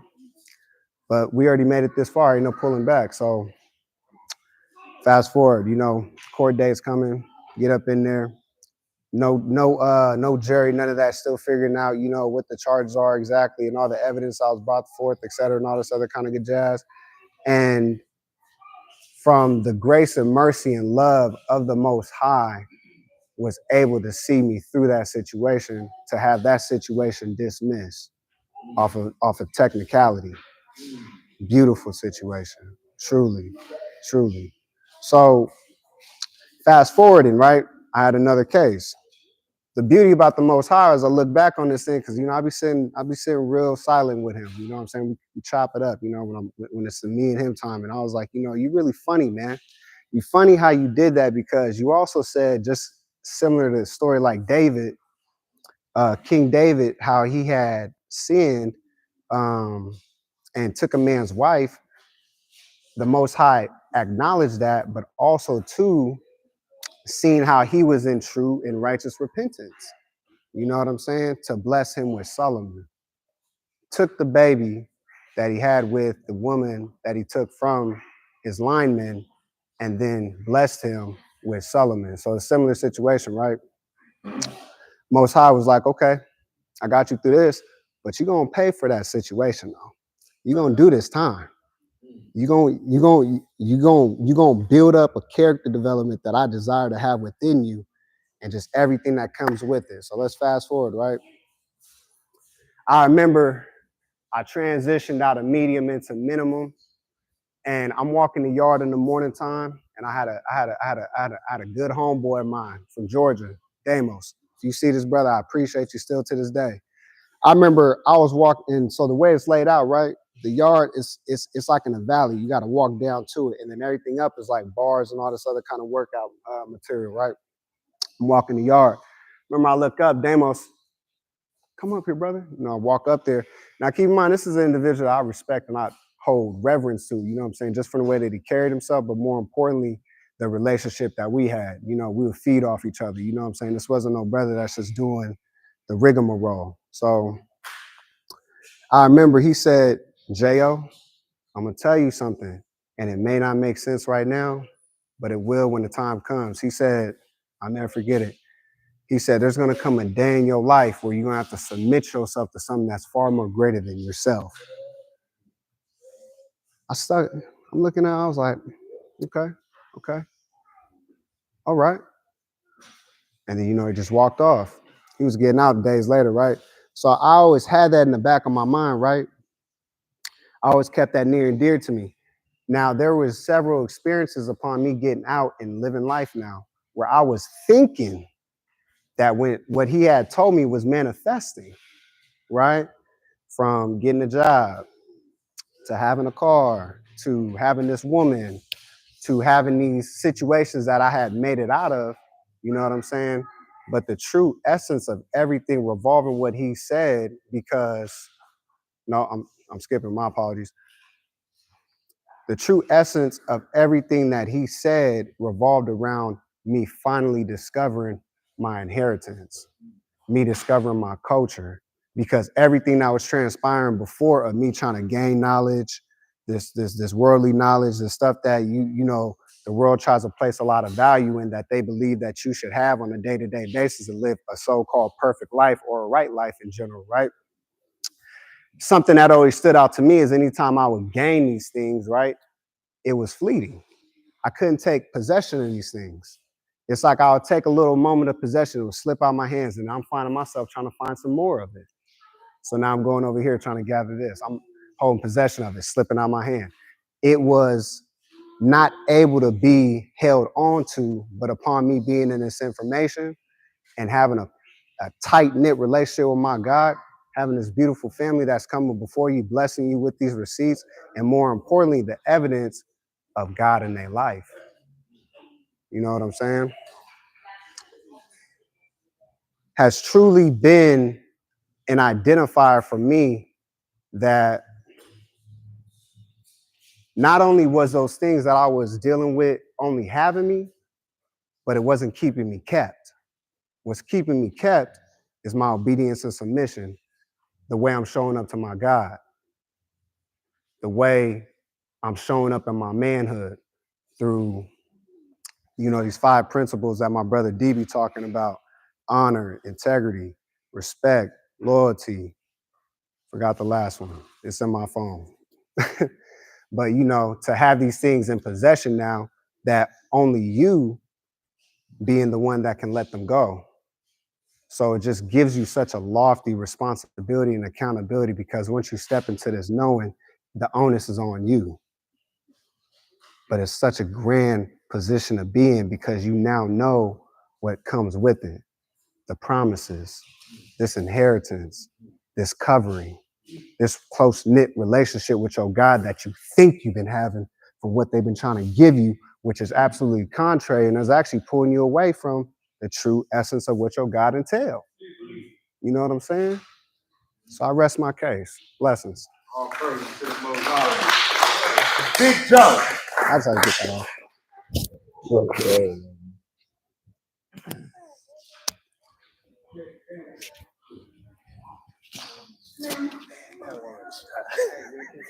Let's hug it up. Let's hug it up. Oh, boy.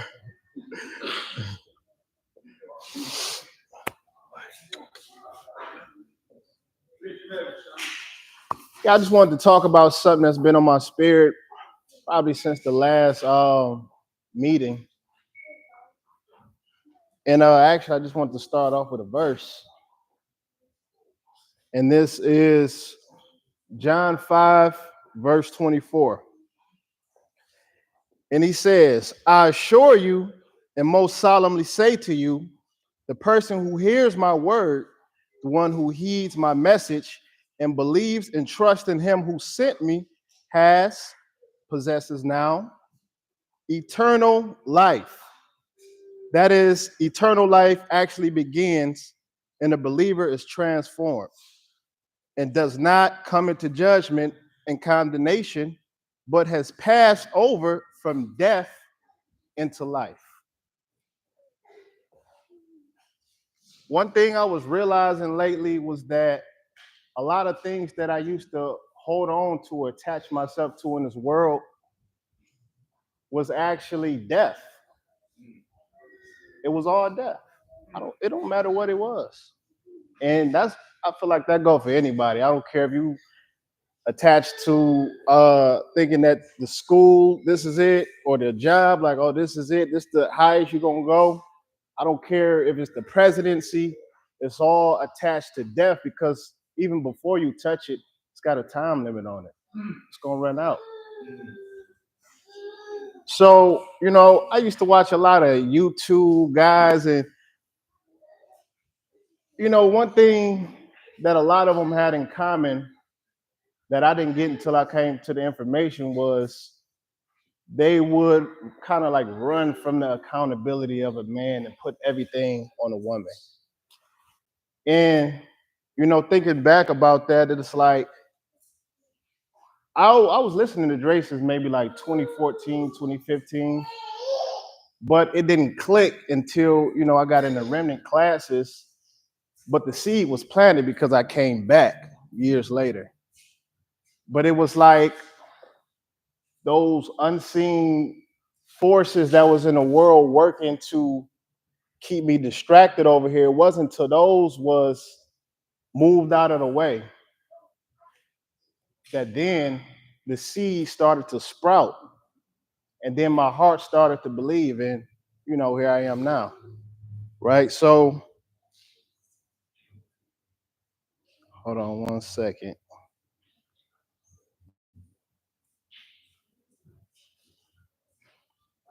So everything that was in the world that I was holding on to, like I said, it's just death. It has a time limit, it has an expiration date, right? And that's all the world does is prepare you for death. Everything that it has for you is death. And all our culture does is prepare you for eternity through this relief doctrine. And another verse that I wanted to share was I didn't even write down the verse name on here, but I'm gonna just go through it. Okay, but this is when Yahweh Shah was talking to the Sumerian woman, right?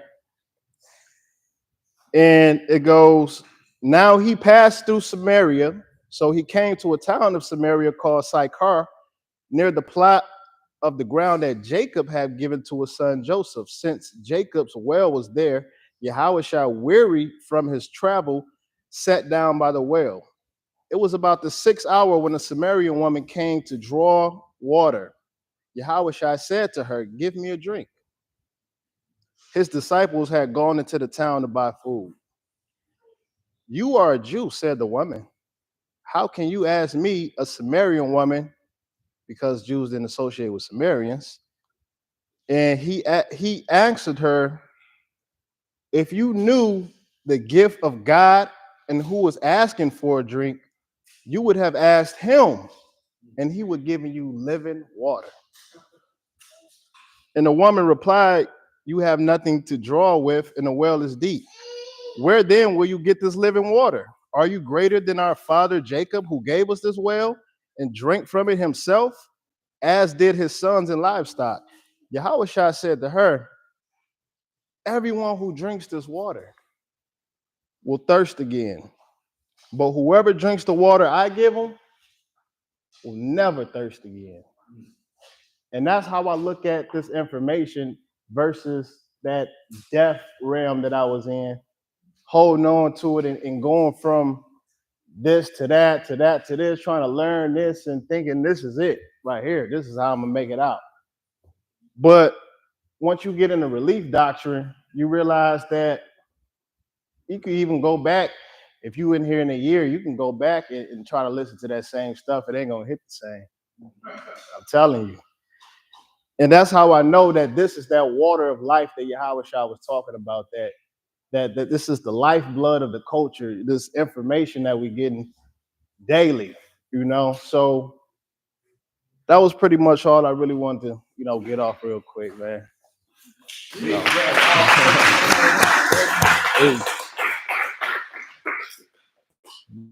My man, come on, man.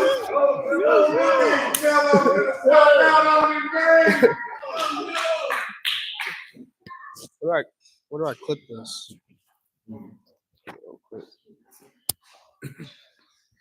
Put it right here. Put it on record. Put it on record, man.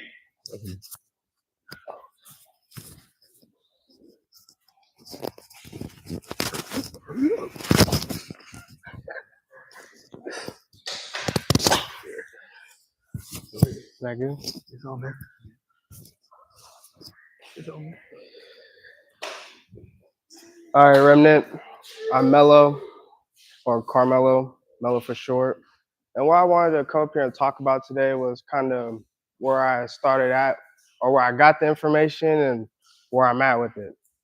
So growing up, right, I'm operating with a worldly mind, doing stuff that I think is cool, like lying, deceiving, underhanding, manipulating people to justify my actions and stuff like that, right? So as I'm going in the world, I grew up as a Jehovah's Witness, going through the church, and none of it's really hitting me. Like Dre was saying, there was a rhythm to it, but I just couldn't catch the beat. None of it hit. So then I got this information, or I first heard about it around last summer. And I was at my uncle's shop, and then my Uncle D. I wasn't trying to ear hustle or listen to what he was saying, but something he just said stuck out to me like a sore thumb. And there was this word called manhood. So then I'm over here waiting till he's done. I'm looking at him like, what is this word you call man? You said called manhood. And growing up, the only thing I ever got for manhood was the gender you like. Wasn't really no depth to it. Wasn't anything like that.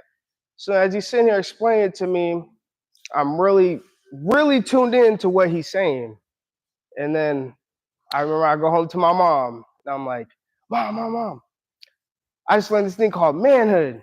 She's like, well, what is it, son? I don't know, I can't recite it like him, and it sounded really good, but just know that this is it right here. And then summer goes by, I start digging into the playlist called 12 Steps to Manhood.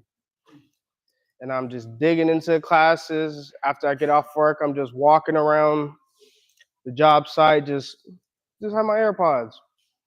And then I'm listening to what Dre is saying, and now I'm looking around, looking at people around me and just see how they're kind of not operating in it.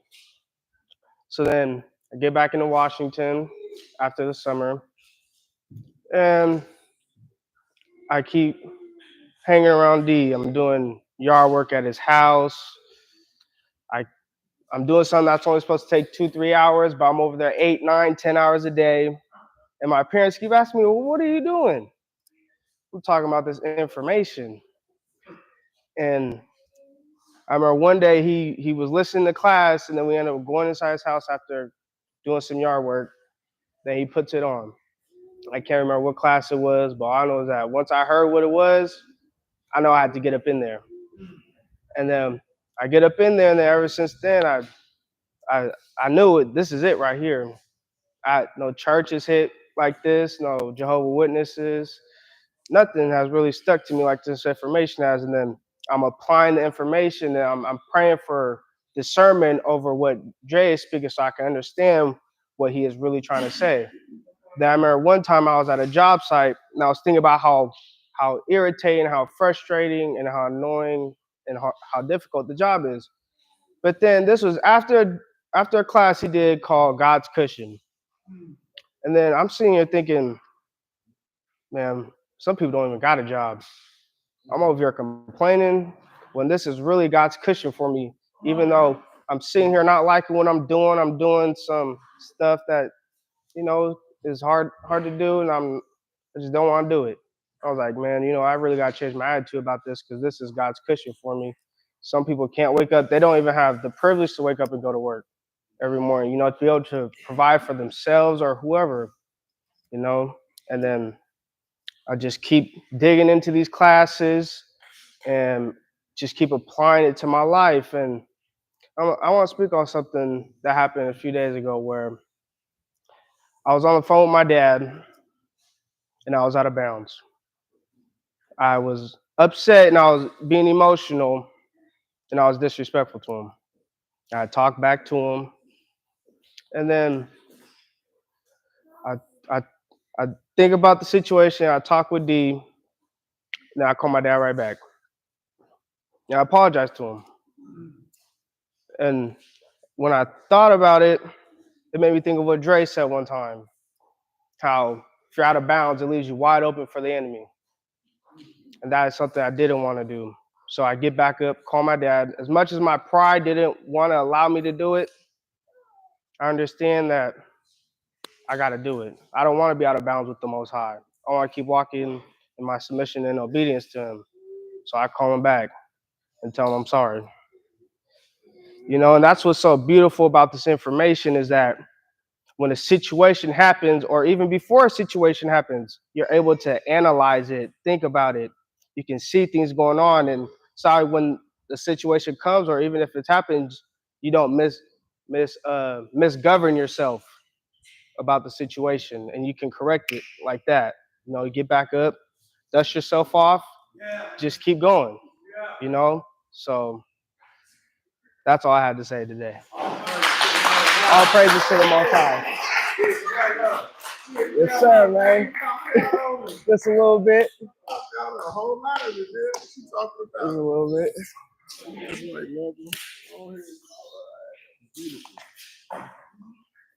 Awesome. Melo, what you didn't tell him, come here. So how old are you, sir? 19 years old. Yeah, run tell that. All right. I was 18 when I got the information. You see what I'm saying? Yeah, young men, women, everything. Everybody coming back home like the scriptures declare. Everybody coming back home like the scriptures say. I will call you from the four corners of the earth in which I have spread you out. Anyway, we're going to end it right there. I just wanted to, sometimes what I say is not as good as what they could say. We want to show the receipts. We want to show you out there in the world that this is real, people coming from different experiences and background. And just remember, this is not a religion, this is culture. Getting our culture back. This is not a ministry, this is an operation. All right? Deb, you want to say anything? No. No. Thank you for coming in and for the remnant. We love you. Those who are thinking about remnant, we love you too. Come get in these classes, get this information, because this is, y'all just getting a little bit. Right. And we know it's provocative, and we know you guys want to get some more of this information.